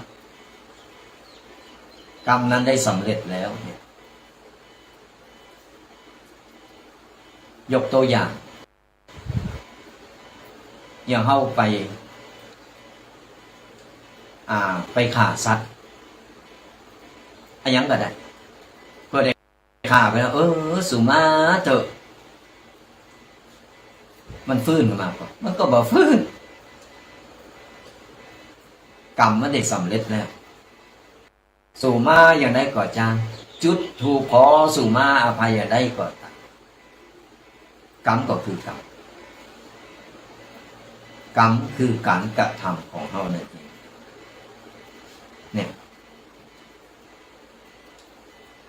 ในเมื่อมันสำเร็จไปแล้วเขาก็แก้ไม่ได้ในเมื่อเขาเป็นพฤติกรรมแล้วว่าที่ผ่านมาเขาได้ผิดพลาดไปได้พลั้งไปเขาก็เริ่มมาทำใหม่ก่อนที่เขาจะละโลกไปอย่างน้อยเนี่ยกรรมดีที่เราสร้างในช่วงหลังมันยังโตยตอบสายเขาได้กรรมดีของเขาเนี่ยมันหนักหรือกรรมบดีหรือว่ากรรมโชนมันก็ยังทับถมเข้าไปกรรมดีมันหนักหรือไอ้คุณงามความดีมันก็จะแผ่กระจายมาจุยเขาได้บั้นปลายชีวิตของเรามีตัวอีกเราใจชีวิตไปตามจังหวะชีวิตของมันอยู่กับโตเก่า คือมีความสุขเห็นจะต้องไปมีเปินฝูงหนักมากมายโอ้อยากมีความสุขก็ไปห้องเปินฝูงมาโอ้สันนี่ฮะโอ้โมนเนาะมีความสุขเนาะอันนั้นสุขแบบของปอกเขาต้องอยู่กับโตเก่าคือมีความสุขก็ยังที่บอกมีภาระอย่างเร่งลูกเร่งหลานก็เร่งลูกเร่งหลานไปกวาดบ้านทุกบ้านจอกแจ๊กเฝ้าบ้านไปฟังธรรมะไปมีความสุข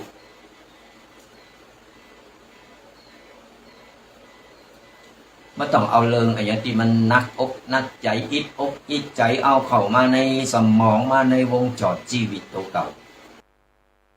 ก็ถึงไว้ที่ปลดปล่อยที่ปล่อยวางเลยอันยังเขาก็ต้องเราอ่อนมันก็ได้เห็นหู้มาจากหนักมันใหญ่มากนะมันมีคอโคกันนะ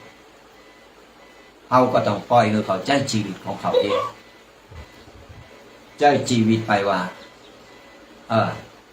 คือเขาหาประสบการณ์มันจะไปเล่งเขาแล้วก็เป็นโหงเป็นใยคอยไปเป็นเจ้าชีวิตเขาอยู่ตลอด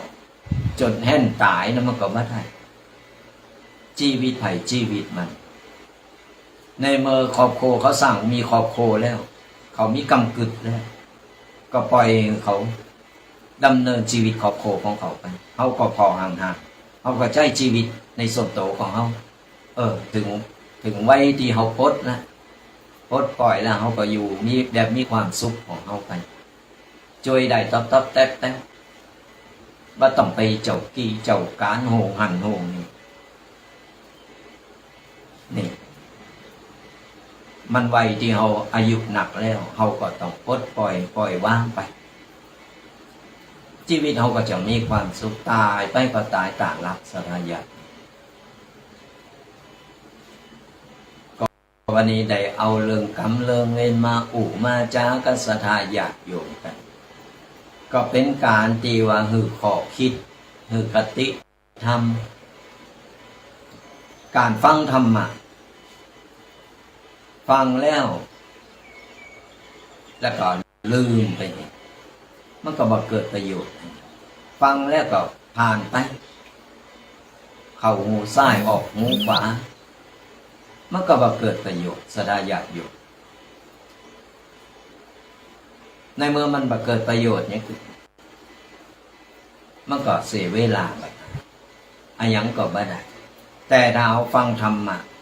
เพราะว่าไผก็ตามครูบาอาจารย์รูปใดก็ตามรายการวิทยุธรรมะในเมื่อเราฟังแล้วเราก็ก้อนใกล้เอาในสิ่งดีๆสิ่งที่มีประโยชน์ที่เราฟังแล้วมันน่าจะนำมาใจนำไปสอนลูกบอกหลานได้เราก็นำไปปฏิบัติธรรมะใดก็ตามถ้าฟังแล้วไม่นำไปปฏิบัติมันก็ไม่เกิดประโยชน์อะไรนี่เป็นว่าก็เรานำไปปฏิบัติมันก็จะเกิดผลขึ้นมาเป็นบุญเป็นกุศลกับเราตัวเอาละสัทธาญาติโยมทั้งหลายไปมาก็พอเวลาแล้วปาเข้าไปชั่วโมงป่าเลยนะยังเหลือเวลาก็นี่แหละเขาได้ยิบยกมามาศรัทธาญาติโยมกันอย่างตอนนี้ฟังธรรมะกันอยู่ศรัทธาญาติโยมไผที่พอทาง Facebook ช่อง YouTube หรือตามไลน์กลุ่มต่างๆก็ตามก็สามารถนำกดไลค์กดแชร์กดติดตามกันได้เป็นการแชร์บุญเป็นการแชร์ธรรมะเขาก็ได้บุญได้กุศลเหมือนกันเนี่ยเป็นว่าได้บุญโดยเขาบอกหูโตเหมือนใบคุยใบตองแห่งบาดมือคนบะเก่าเป็นมาเขาบอกหูซึกแต่เขาได้สร้างบุญสร้างกุศลกดไลค์กดแชร์กดติดตามฟังธรรมะไปเพราะจิตใจเขาอยู่ในบุญนอนรับก็นอนในทะเลบุญเนี่ย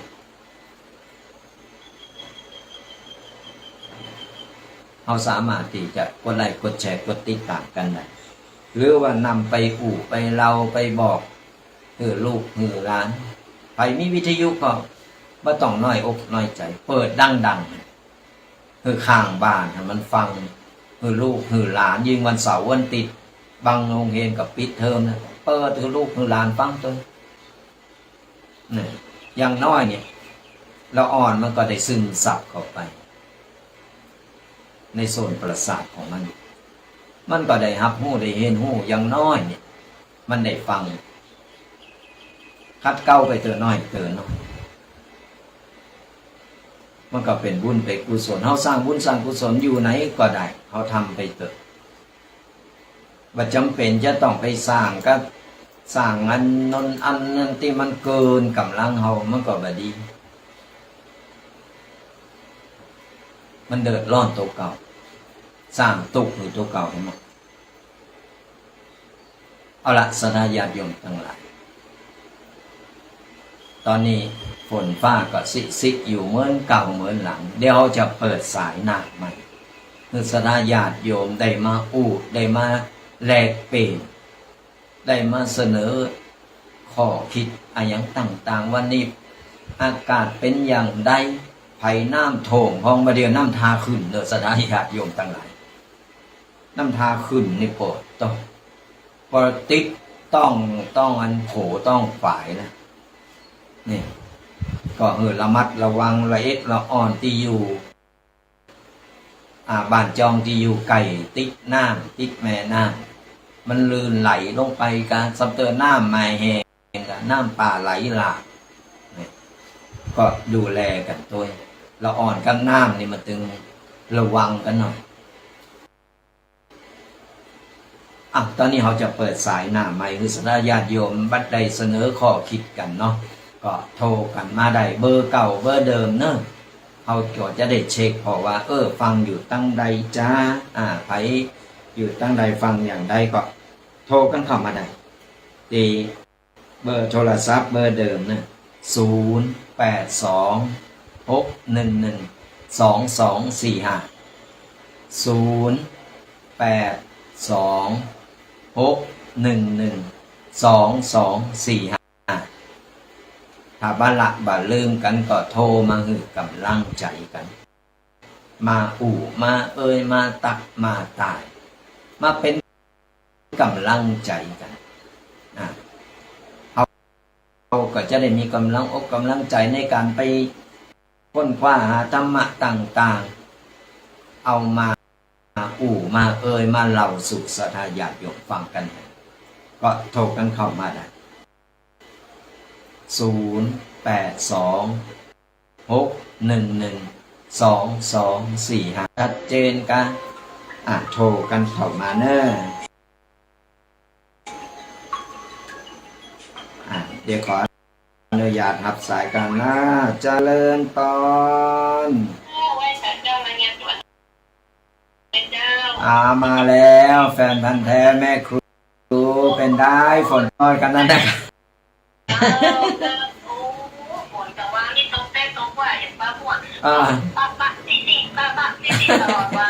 วันนี้ก็ซิเหมือนกันนะต้องปัสสาวะเนี่ยนะแดดแล้วเนาะแดดเจ้าแต่ว่านี่นะตอนเช้าก็ไปวัดก็โตบ้านตอนเขาไปฟังธรรมเสร็จโตยุ่งแบบโอ้แต่ว่านี่ก็ไป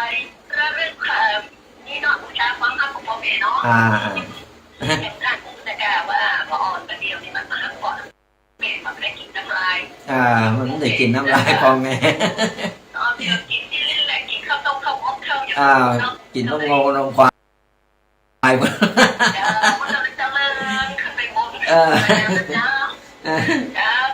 ฟังชัดเจนนี่เนาะฟังชัดเจนนี่เนาะสาธุดูแลสุขภาพกันตัวเนอะแฟนพันธุ์แท้แม่ครูนี่คนดึงมาละบ่าลืมกันมาละบ่าลืมเป็นกำลังอกกำลังใจกันไปอย่างที่บอกสนาญาติโยมทั้งหลายตอนนี้ฝนตกหลายตีหลายตั้งน้ำก็โถมหลายตีเพื่อระมัดระวังกันตัวละเอียดละอ่อนบ้านไผที่อยู่ไกลน้ำไกลตาก็ระวังกัน หน้าเมทาขึ้นสนญาติโยมทั้งหลายมันไหลมาจากบนดอยคุณนะตอนนี้ขึ้นมาก็จะล้นฝั่งจะออกถนนนะก็คือระมัดระวังให้อยู่ไกลอยู่หิมก็เตือนกันไว้และก็ฝนฟ้าก็ซิกอยู่วันค่ำคืนหุงบางทีก็กำลังเริ่มแดดออกเริ่มหันแดดกันแล้วก็ดูแลสุขภาพกันตัวตอนนี้พายุมันเข้าพายุมันเข้าหลายทีเพิ่นบอกว่าฟังข่าววันที่29นี่จะหมดนะมันก็ยังตกสิแต่เบาบางลงไปก็ยังที่แม่ครูมันบอกว่าตะวานี่โปรดก่อนเขาขึ้นในต่างตีดีก็วันดีเนาะ วันดีเทวดาเป็นพรมน้ำมนต์มันจะเป๊ะหล่อม โทรกันเข้ามาสถาญาติโยมทั้งหลายโทรกันเข้ามา0826112245ชัดเจนว่าชัดเจนอย่างใดโทรมามาหรือว่าฝนยังตกอยู่เหมือนป่าสร้างมาเดียวมันถึงไม่อยากออกไปไหนนะ มาถึงฝน เจริญพรโยมจูนเป็นไงฝนตกไหมวันนี้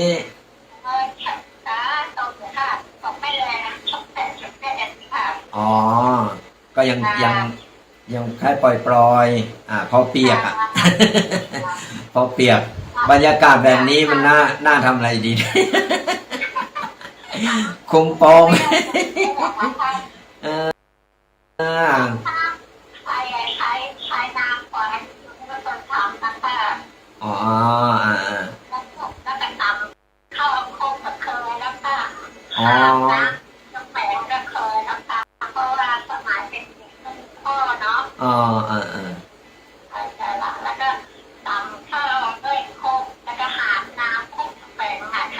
ใช่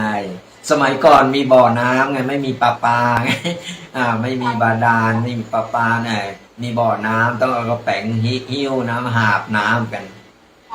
บรรยากาศเก่าๆน่าสนุกดี ระลึกถึงน่าสนุกไปก็ดูเอาพวกสมุนไพรให้ท่านต้มเองเนา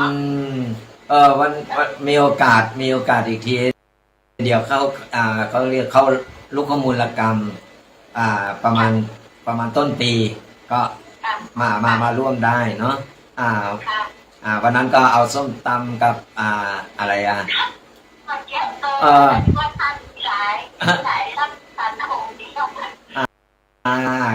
แต่อร่อยก็ดีแล้วนะอนุโมทนาบุญโอ้ยวันนั้นเพิ่นมาตีวัดเนาะเพิ่นมางานตีวัดแล้วก็นำเอาของเกียสมุนไพรมาตัวเสียงเริ่มดีนะโยมเสียงเริ่มดีนะแล้วลืมแบบว่าไม่แน่ใจว่าจะได้ไปเนาะแล้วค่ะเพราะว่าที่สวนมีเยอะทุกอย่างเลยค่ะเขาเรียกอะไรนะเขาเรียกอะไรฟ้าทะลายโจรต้มกับตะไคร้เนาะตะไคร้แล้วก็ใบมอนใบกระดานแล้วก็ใบจอหลายอย่างสมุนไพรหลายอย่างรวมกันแล้วก็มีใบมะละกอด้วยค่ะเหรอก็มีสูตรของเขาดีวันนั้นฉันไปแล้วตั้งที่โยมเอามาให้เนาะที่โยมเอามาถวายวันนั้นฉันไปเสียงเริ่มดีคล่องขึ้นมาเสียงไม่แหบนะสเลดก็เริ่มหายไปแล้วดีแล้วอนุโมทนาบุญด้วยก็วันนั้นพูดกับน้อยน้อยเดิมว่าจะเอาก็ให้ถวายท่านเพราะว่าเอาน้องว่าไม่ได้เตรียมไปเพราะวันที่เยอะเลยค่ะเดี๋ยวมีโอกาสก็เอามาอีกทีละกันเพราะว่ารู้สึกมันดีขึ้นมาเนาะเป็นสมุนไพรบ้านๆอนุโมทนาสาธุนะขอให้บุญรักษาเนี่ยศรัทธาญาติโยมทั้งหลายก็โยมเป็นอยู่เชียงใหม่อยู่ปุ่นอยู่อย่างแม่โจเป็นก็เอาน้ำสมุนไพรมีตึงเงินป้าทลายโจรมีตึงอะไรต่างๆนานาเพื่อมาต้มปีเอามาถวายแล้วก็ทุกปีก็ลองฉันลองนี่เสียงใสเสียงเริ่มบาแหบมาละเริ่มดีขึ้นมาก็ดีอนุโมทนาสาธุ อ่ะก็โทรกันเข้ามาได้สนาญาติโยมทั้งหลายยังมีเวลายังเหลืออยู่ให้เป็นกึ่งชั่วโมงอ่ะสายต่อไปเจ้าฟังอยู่ตั้งใดฮะฝนตกบาตกจะได้ก็โทรมามาเอ่ยกันได้เนอะตีเบอร์เก่าเบอร์เดิมอ่ะโทนเบอร์แห่งกรรม1 8 2 6 1 1 2 2 4 5อ่ะก็โทรกันเข้ามาอ่ะขออนุญาตรับสายกันนะเจริญปอนจากตั้งใดหาสารปีรายงานตัวแล้วเป็นได้ฝนตกก็วันนี้ทั้งวันทั้งคืน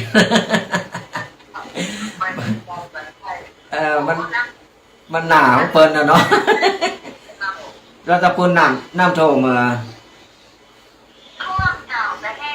อ๋อแห้งแล้วเนาะลดแล้วเนาะก็บ้านตรงแม่มาได้เพราะว่ามันทางออกมันน้อยนะ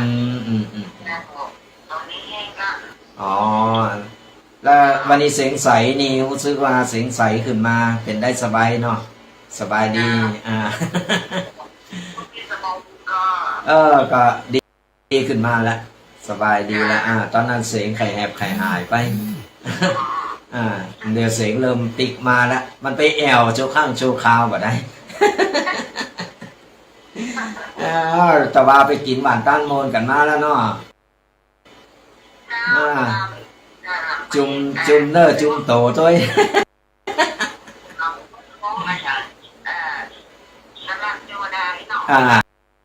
ใจ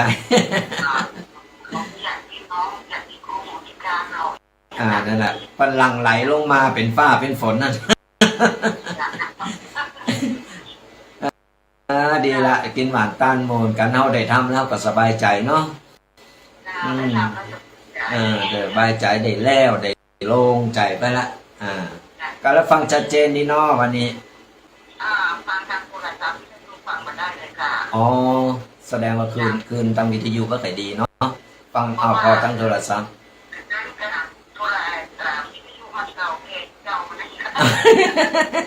มันเป็นอย่างอนุรักษ์เอาไว้นะของเก่าเนี่ยมีราคาเนี่ย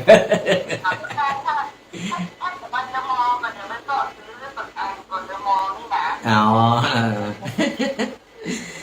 ก็เจ้าไปตามนั่นแหละเนาะสะดวกตั้งใดก็ฟังตั้งนั้นเป็นกำลังใจกันไปมีโอกาสก็จะแวะเวียนไปเนอะสาธุบุญรักษาเนอะก็ฟังอยู่ตั้งใดรายงานโตกันเนอะสระญาติโยมตั้งดอยสะเก็ดไปตั้งใดดักแซบดักสอยลืมกันละก็โทรกันมาเนอะโทรมามาเอ่ยมาเป็นกำลังใจกันฟังอยู่ตั้งใดฟังอยู่คืนหยังชัดเจนมาชัดเจนตอนนี้วิทยุนี่คืนฝนตกอากาศมันเปลี่ยนแปลงมันก็บ่แน่เนาะเพราะบางทีบางคืนก็ชัดเจนบางคืนก็ตามสภาพอากาศมัน ก็สะดวกหรือฟังทางใดๆก็สามารถฟังติดตามลามต้อยกันไปเป็นกำลังอกกำลังใจกันไปเขาก็จะได้นำเอาปกิณกะต่างๆมามาเอ่ยสถาญาติโยมฟังกันนี่ก็โทรกันเข้ามาบอกเบอร์แห่งกรรมหนึ่งจดเอาไว้เนอะ082611245ก็โทรมามาเอ่ยมาตักมาตายกัน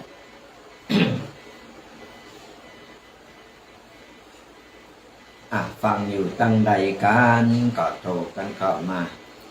เนี่ยทุกทีก็จะไปเรื่อยๆจนกว่าจะหมดเวลาติดตามกันไปตั้งแต่เวลา8 โมงจนถึง10 โมง2 ชั่วโมงเต็มๆกับตุเจ้ายองป่าซาตอนนี้ฉายเดียวหน่อยเพราะว่าตุปีเคเปิดก็ติดงานเปิ้นตอนแรกเขาก็แบ่งกันแล้วนะวันเสาร์ทุกปีจะจัดวันอาทิตย์นี่แบ่งทุกปีเคจัดจะได้เต็มตีหน่อยเอาไปเอามาเพื่อก็ละเพิ่งถึง2 วัน แต่ว่าเป็นอย่างเขาก็ยังมาเอ่ยทำมีเว ลาก่อนบัติดการติดงาน ก็จะได้มาเป็นกำลังใจกับสถาญาติโยมนิมนต์สถาญาติเอาวันไหนที่บ่ได้ออกรายการเนี่ยมันงุดงิดเหมือนกันเลยงุดงิดนะมันงอมง่ายๆว่ามันงอมกึดตึงสถาญาติโยมกันยิ่งสถาญาติโยมมามาโทรเข้ามาเป็นกำลังใจเขาก็ไม่จืดอกจืดใจก็โทรมาเป็นกำลังใจกันวันเสาร์วันติดตั้งแต่เวลา 8 โมงจนถึง 10 โมงกับตู่เจ้ายองป่าสร้างพระอาจารย์แดงหรือว่าตุกปีแดงห้องกันง่ายๆแบบบ้านๆกันตอนนี้ก็บอกกล่าวกับสถาญาติโยมว่าบางคนพอตั้ง Facebook หรือว่าช่อง YouTube ว่าฉากหรือบรรยากาศอย่างมันเปลี่ยนแปลงไปอย่างเป็นอย่างไรคือตัวปีจะบอกกล่าวว่าตอนนี้มาจำภาษาอยู่แห่งวัดหนึ่งไม่ได้อยู่ที่วัดมงน้อยนะสถาญาติโยมตอนนี้มาจำภาษาอยู่ตั้งนอกออกนอกพื้นที่ก่อนเดี๋ยวขออนุญาตรับสายกันนะเจริญปอน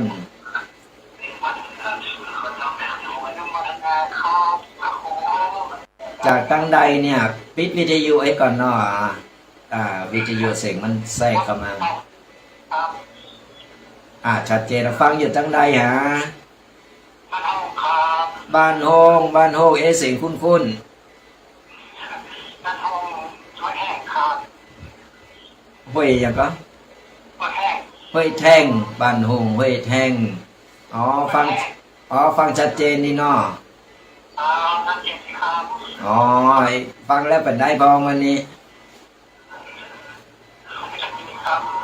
รู้สึกดีฝนตกก่อนนะปุ่นกำลังเนาะดูตังหาเฮ็ดนี่นั่นก่อนดูตังซอเฮ็ดเนาะ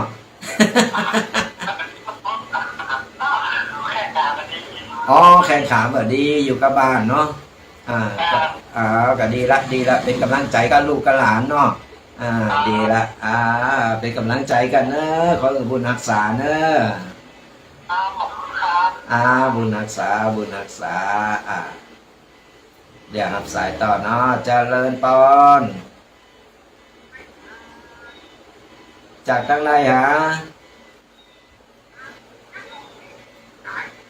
เสียงเบาแล้วเหรอ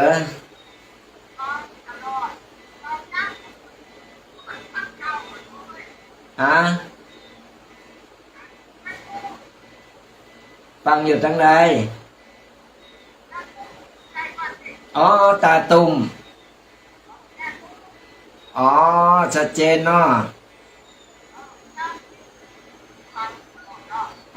เ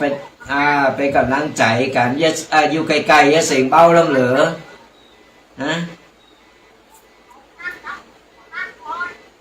ฝนก็ตกหนักด้วย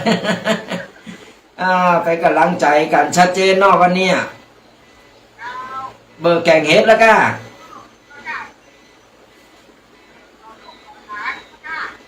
ดีละก็เฮาก็นำมันเนี่ยไปไปบอกลูกบอกหลานได้เนาะดีละเป็นกำลังใจกันไปเนอะบุญรักษาเป็นอยู่ไกลแต่เสียงเบาโทรกันเข้ามาสถาญาติโยมทั้งหลาย0826112245เป็นปู่เป็นกีมกันไปโทรกันเข้ามาเด้อแต่เจ้ามันข้างอยู่สายก็โทรกันเข้ามาสายมันซ่อนกันเบอร์เก่าเบอร์เดิมติดตามกันไปกูวันเสาร์แล้วก็วันติด 8 โมงจนถึง 10 โมงกับตู่เจ้ายองป่าซางตอนนี้เอาข้างกันไว้ว่าตอนนี้ทุกปีออกมาจำภาษาอยู่ที่วัดบักกอกเนาะอำเภอป่าซางจังหวัดลำพูนก็มาจำภาษาอยู่นี่เพราะว่ามาช่วยหรือว่ามาสนองงานพระผู้ใหญ่เปิ้นก็เลยมาไล่สดมาจัดรายการที่วัดบักกอกก็สามารถแวะเวียนเข้าไม่แอลได้แวะเวียนเข้าไม่แอลได้ก่อนจะมาก็โทรกันเข้ามาก่อนนะขออนุญาตรับสายก่อนเนาะเจริญปอนนมัสการครับ แฟนนั่นแน่จากตั้งใดหา จากข้างวัดแม่ริมนี่ครับ ข้างวัดแม่ริมฟังชัดเจนเนาะ ครับเขียวดังไก่เลยครับ104วัดใหม่ครับ โอ้ดำไก่ชัดเจนฮะของเปิ้นของแน่นอนอยู่แล้ว อ้าวแล้วฝนตกกันนะปูนะวันนี้อ่า ม่วนขนาดเลยครับเนาะท่านอู้ยอมมีม่วนขนาด โม เลย เนาะ อู่บาดเจ็บนะคนยองอ่ะเป็นอู่บาดเจ็บด้วย แม่กับอู้คนเดียวม่วนดีค อ่า รับ วันนี้ฟังแล้วเป็นได้สาระหยังพอง ได้ชนะกับครับได้ อ๋อ ชนะเลย ได้จังหนักเลยเนาะฝนตกก่อนนะปูน้ำเดียวอ่ะ ตรงแล้วครับ อ๋อหยุดแล้วเนาะ เป่งแล้วครับฟ้าเป่งหมดแล้วครับ อ๋ออันนี้เดี๋ยวหยุดเดี๋ยวก็ตกเดี๋ยวก็หยุดเดี๋ยวก็ตกอย่างเนี้ย อ่า เอาไว้กำลังใจท่านนะครับ อ่าสาธุเป็นกำลังใจกันเหมือนกันนะขอบุญรักษานะบุญรักษามาเป็นกำลังใจกันแฟนพันธ์แท้แม่ริมมาหลายสายแล้วเนอะที่เหลือก็โทรกันเข้ามารายงานโตกันบัจใจว่าหายไปแล้วก็ลืมกันไปหมด มาเป็นกำลังใจโทรกันเข้ามาฟังอยู่ตั้งใดก็ฝนตกก็บ่ตกก็เรือใครหู้ว่าปีจัดรายการอยู่ตั้งใดอย่างไรก็โทรมาอุ้มมามาตักมาตายกันขออย่างเดียวจะไปเอาเฮ็ดมาฝากเลยกัน ตอนนี้เริ่มเต็มแล้ว 2 วันติดกันนะเฮ็ดกันหน่อนี่นะหน่อโอวะแกงหน่อวะเฮ็ด1วะเฮ็ดส้มอันนี้ต่างๆนะก็อูโนโฮโมนกันไปติดตามกันไปเป็นกำลังใจกันศรัทธาญาติโยมยังมีเวลาเหลืออยู่ไปฟังอยู่ตั้งใดโดยสเก็ตหรือว่าฟังอยู่ตั้งหลายตีหลายตั้งเมทานี่ก็ดังแซบนะแฟนพันธ์แท้ไปทางใดก็บ่งูโทรมารายงานโตกันโตยฟังอยู่ตั้งใดหรือว่าสระญาติโยมที่กำลังเปิดมาฟังใหม่ว่าตุเจ้านี่เพิ่นอู่ยองเพิ่นอยู่ตั้งใดนะยองป่าซางเนื้อสระญาติโยมอยู่วัดบะกอกวัดเจ้าคณะอำเภอป่าซางอยู่วัดบะกอกก็สามารถติดต่อหรือว่าแวะเวียนมาแอวมาอยู่ติดกับวัดพระบาทตากผ้านี่แหละอยู่ตรงก่อนถึงวัดพระพุทธบาทตากผ้าก็ถึงวัดบะกอกก่อนก็แวะเวียนกันมาได้มาแอวกันได้มาตักตายผ่านไปผ่านมาแวะมามาอุมากันได้ ระวังรอสายเขาก็จะอุไปเรื่อยๆสระญาติโยมต่างๆเอามงคลชีวิตไปฟังไปปฏิบัติกันมงคลชีวิตของเขาจะอย่าได้จะทำอย่าได้เป็นมงคลชีวิตหลังจากนอกจากที่ว่าเขาได้อูดีคือดีทำดีแล้วก็เหมือนสถานญาติโยมที่กำลังปฏิบัติอยู่ในขณะนี้ก็คือฟังในสิ่งที่คนฟังในสิ่งที่คนฟังก็คือฟังอะไรเนี่ยฟังธรรมะสถานญาติอย่างสถานญาติโยมฟังตอนนี้นี่คือเป็นมงคลชีวิตฟังธรรมะไปฟังไปก็ปฏิบัติไปนำไปปฏิบัตินี่คือมันทำให้ชีวิตของเขามีความสุขแบบธรรมะต่อไปก็คือดูในสิ่งที่คนดูในสิ่งที่คนดูอะไรอย่างดูใจโตเก่านี่เราดูใจโตเก่ายับยั้งชั่งใจโตเก่าดูภายนอกก็คือดูในสิ่งที่คนดูอันใดที่บ่เป็นมงคลเขาก็ต้องไปดูต้องไปพออย่างที่บอกมีตาหูมี2 หูฟังหือหนักๆตามี2 ตาหือเอาพอหือดีๆแต่ปากไม่มีปากเดียวหือเอาอู่มันน้อยที่สุดอู่ตีสมโคนจะอู่นี่เป็นมงคลชีวิตของเราต้องดูใจของเรายับยั้งชั่งใจชั่งโตเก่าก็ว่า เอาทำอะไรอย่างกึดอะไรอย่างเอาชอบอะไรอย่างนี่ต้องรู้จักโตเก่าดีพอเพราะนึกว่าดูในสิ่งที่ควรดูใจโตเก่าพูดในสิ่งที่ควรพูดก็คือพูดความจริงพูดในสิ่งที่ว่ากำปูของคนสดายานโยมฆ่าคนก็ได้สร้างคนก็ได้กำปูของคนมันเจ็บมันคมหรือมีโกนปูเป็นดีก็ได้ปูเป็นให้ก็ได้กำปูของคนฆ่าคนก็ได้สร้างคนหรือเป็นคนดีก็ได้แต่ที่แน่ๆเขาจะจะว่าอะไรอย่างเขาต้องกึดก่อนกึดว่าไปแล้วคนฟังเป็นหับใดก่อนไปแล้วสั่งความเดือดร้อนใดก่อนเดือดร้อนเป็นเดือดร้อนตัวเก่าก่อนคือกูยิงสิ่งกูอยากเป็นว่าคิดก่อนพูดไม่ใช่พูดแล้วมาคิดไปแล้วเป็นคนที่ขวานหาสร้างไปแล้วสปะสเปดไปเลยเปื่อยแล้วมาคืนทีหลังว่ามันคืนมาได้ไม่ใช่ว่าถอนคำพูดเดียวนี้แล้วก็ถอนมันไม่ใช่อย่างนั้นสัตยาติอยู่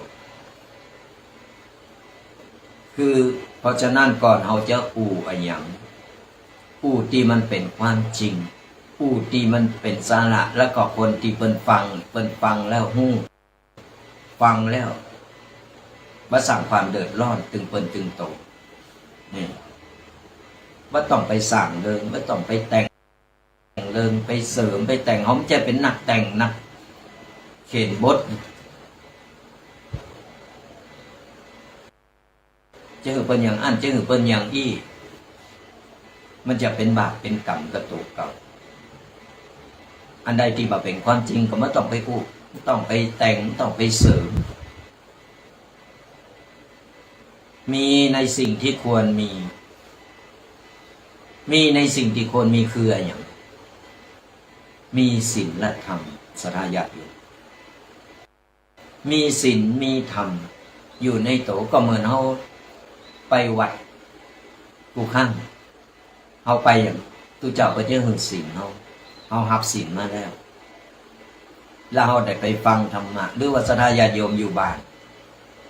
อยู่กับบ้านกับเจ้าก็ได้ฟังธรรมะเขาก็เป็นคนมีศีลมีธรรมเพราะนึกว่ามีในสิ่งที่ควรมีที่ละบ่ได้ก็คือศีลธรรมนั่นเองท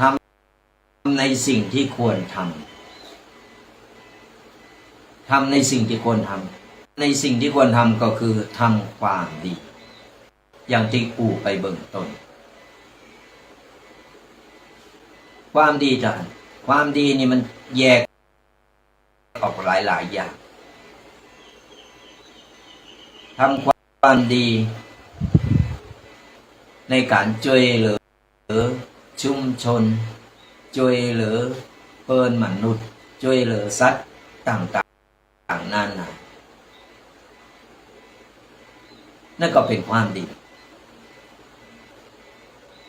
โดยรวมแล้วเปิ้นมาพูดดีคิดดีทำดีนี่3อย่างท่านเป็นอย่างอื่นต้องไปสนใจการจะสร้างบุญสร้างกุศลบ่จำเป็นต้องอาจจะต้องมีปัจจัยจะต้องใส่เต้าอันนี้เต้าอีกบ่จำเป็นต้องไปเห็นเพิ่น มีหน่อยก็หอมหน่อยบ่มีก็ยกมือไหว้โถโมอนุโมทนาสาธุได้บุญได้กุศลเหมือนกันบุญกุศลเกิดขึ้นเหมือนกันเพราะว่าเรามีความตั้งใจในเรื่องที่เป็นมงคล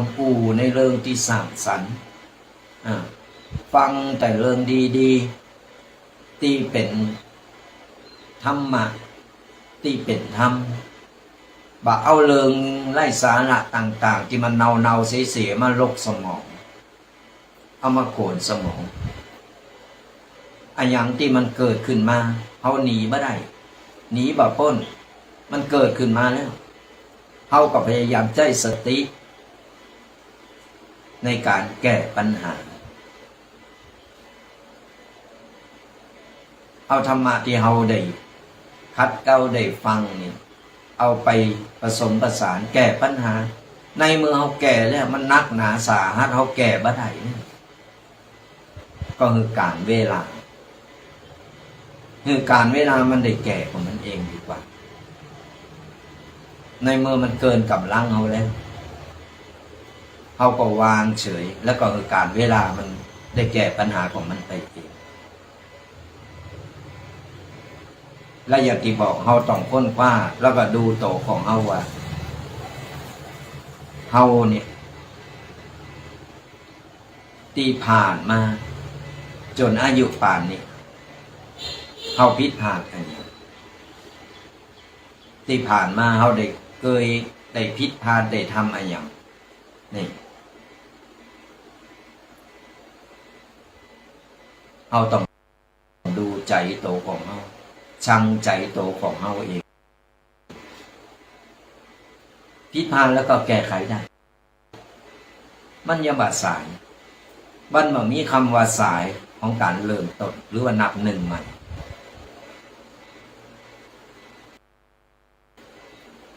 บัจจัยว่าปล่อยแล้วปล่อยเลยจะมันเถอะแก่ละจะมันเถอะก็เวลาที่เหลือนะเขา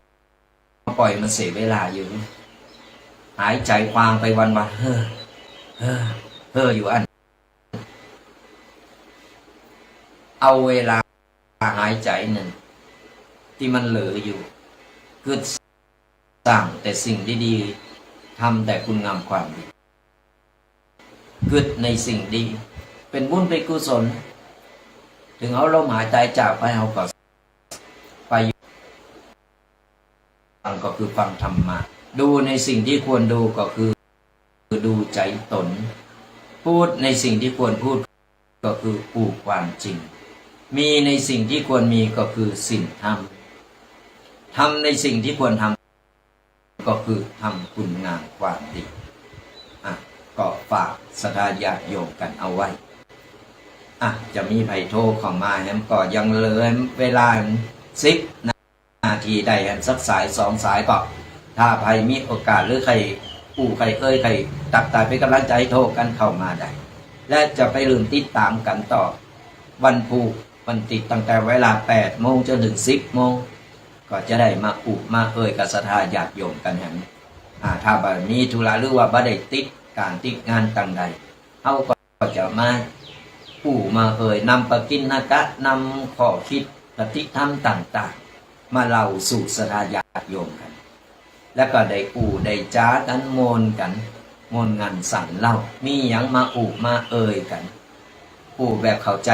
ง่ายๆเนาะบ่ต้องไปรักการอย่างหนักหนาก็สามารถตักตายกันอยู่อย่างใดเป็นอย่างใดกันพองฝนฟ้ากันบัดเดียวนี้ก็อย่างที่บอกคนเฒ่าคนแก่ก็นอนก็จะไปติดพัดลมหนักนะถึงวันนี้ก็เดินถึงเน้นอยู่นะ ชอบเอาพัดลมไปจ่อแล้วก็ไป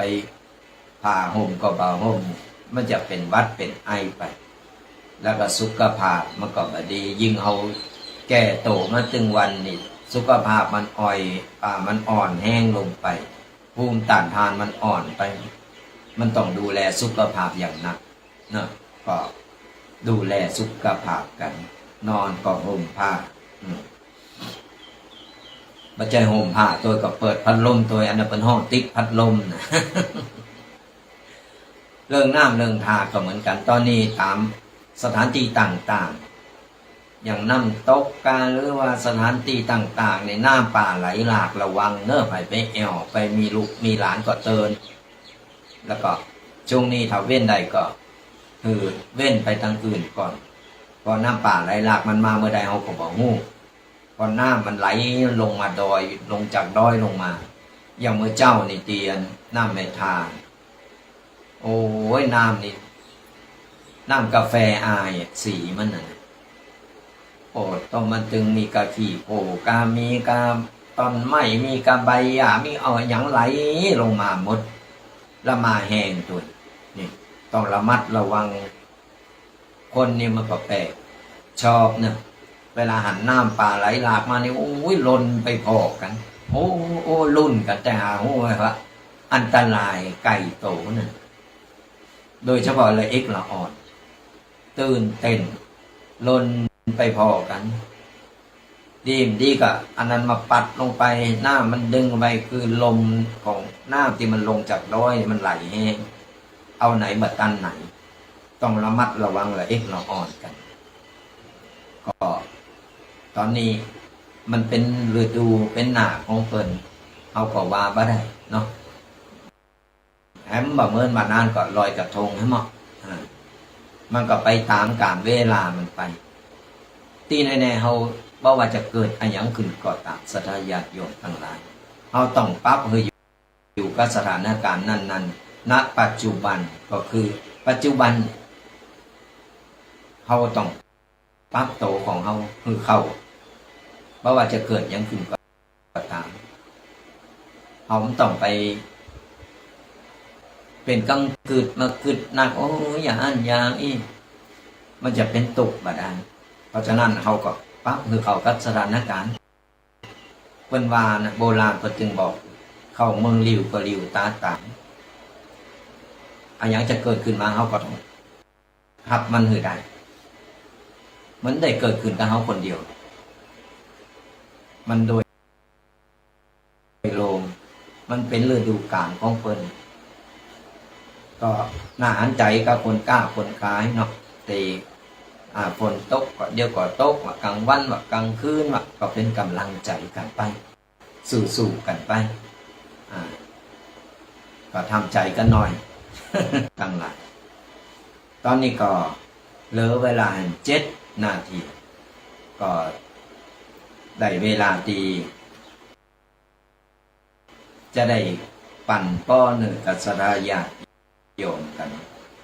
ก่อนจะปั่นป้อนก่อนไปลืมสราญาติโยมทั้งหลายเป็นกำลังอกกำลังใจกัน แล้วก็ติดตามกันไปทุกๆวันเสาร์วันติดก็จะได้พบปะเจอกันรายการวาทธรรมกำยองกับตุกเจ้ายองป่าสร้างวันนี้ก็มารูปเดียวตนเดียวก็บ่เป็นยังก็ยังได้มาอูมาเอ่ยกันเริ่มตั้งแต่8 โมงจนถึง10 โมง2 ชั่วโมงเต็ม2 วันเสาร์กับวันติดกับรายการวาทธรรมกำยองไปพอทาง Facebook ทางช่อง YouTube ของตั้งสถานีหรือว่าไลน์กลุ่มอย่างต่างๆกดไลค์กดแชร์กันกดติดตามกันสดาญาติโยมจะได้เป็นปูเป็นกิมแล้วก็ได้บุญได้กุศลเป็นการแชร์ธรรมะคือธรรมะกับคนที่เพิ่นกำลังมีปัญหาหรือว่ากำลังเดือดร้อนมีปัญหาอยู่ได้ฟังธรรมะแล้วเพิ่นมีกำลังใจเฮาก็ได้บุญได้กุศลเป็นการเผยแผ่ธรรมะไปในโตนี่อยู่บ้านมาได้ก็ได้บุญได้กุศลได้ธรรมะโดยก็ฝากกันเอาไว้เอาล่ะสลาญาติโยมต่างหลายสุดท้ายนี้ก็ขออวยพรกับสลาญาติโยมจูผู้จูคนจงหายทุกข์หายโศกหายโรคหายภัยหายเจ็บหายไข้นึกหวังสิ่งใดก็ขอสมปรารถนากุสิ่งกุประการเงินทองไหลมาเทมาอย่าได้ขาดสายเพราะเงินต่อเงินต่อเงินต่อเงินทำการงานใดๆเจริญก้าวหน้าทำมาค้าขายร่ำรวยทำไมทำสวนได้ผลผลิตเจริญงอกงามขายได้ราคาสุขภาพร่างกายแข็งแรงแข็งขาดปลอดภัยอายุมั่นขวัญยืนมีโจกมีใจฮือบุญปกปักรักษาคุ้มครองกันกูคนเนอขอเจริญพร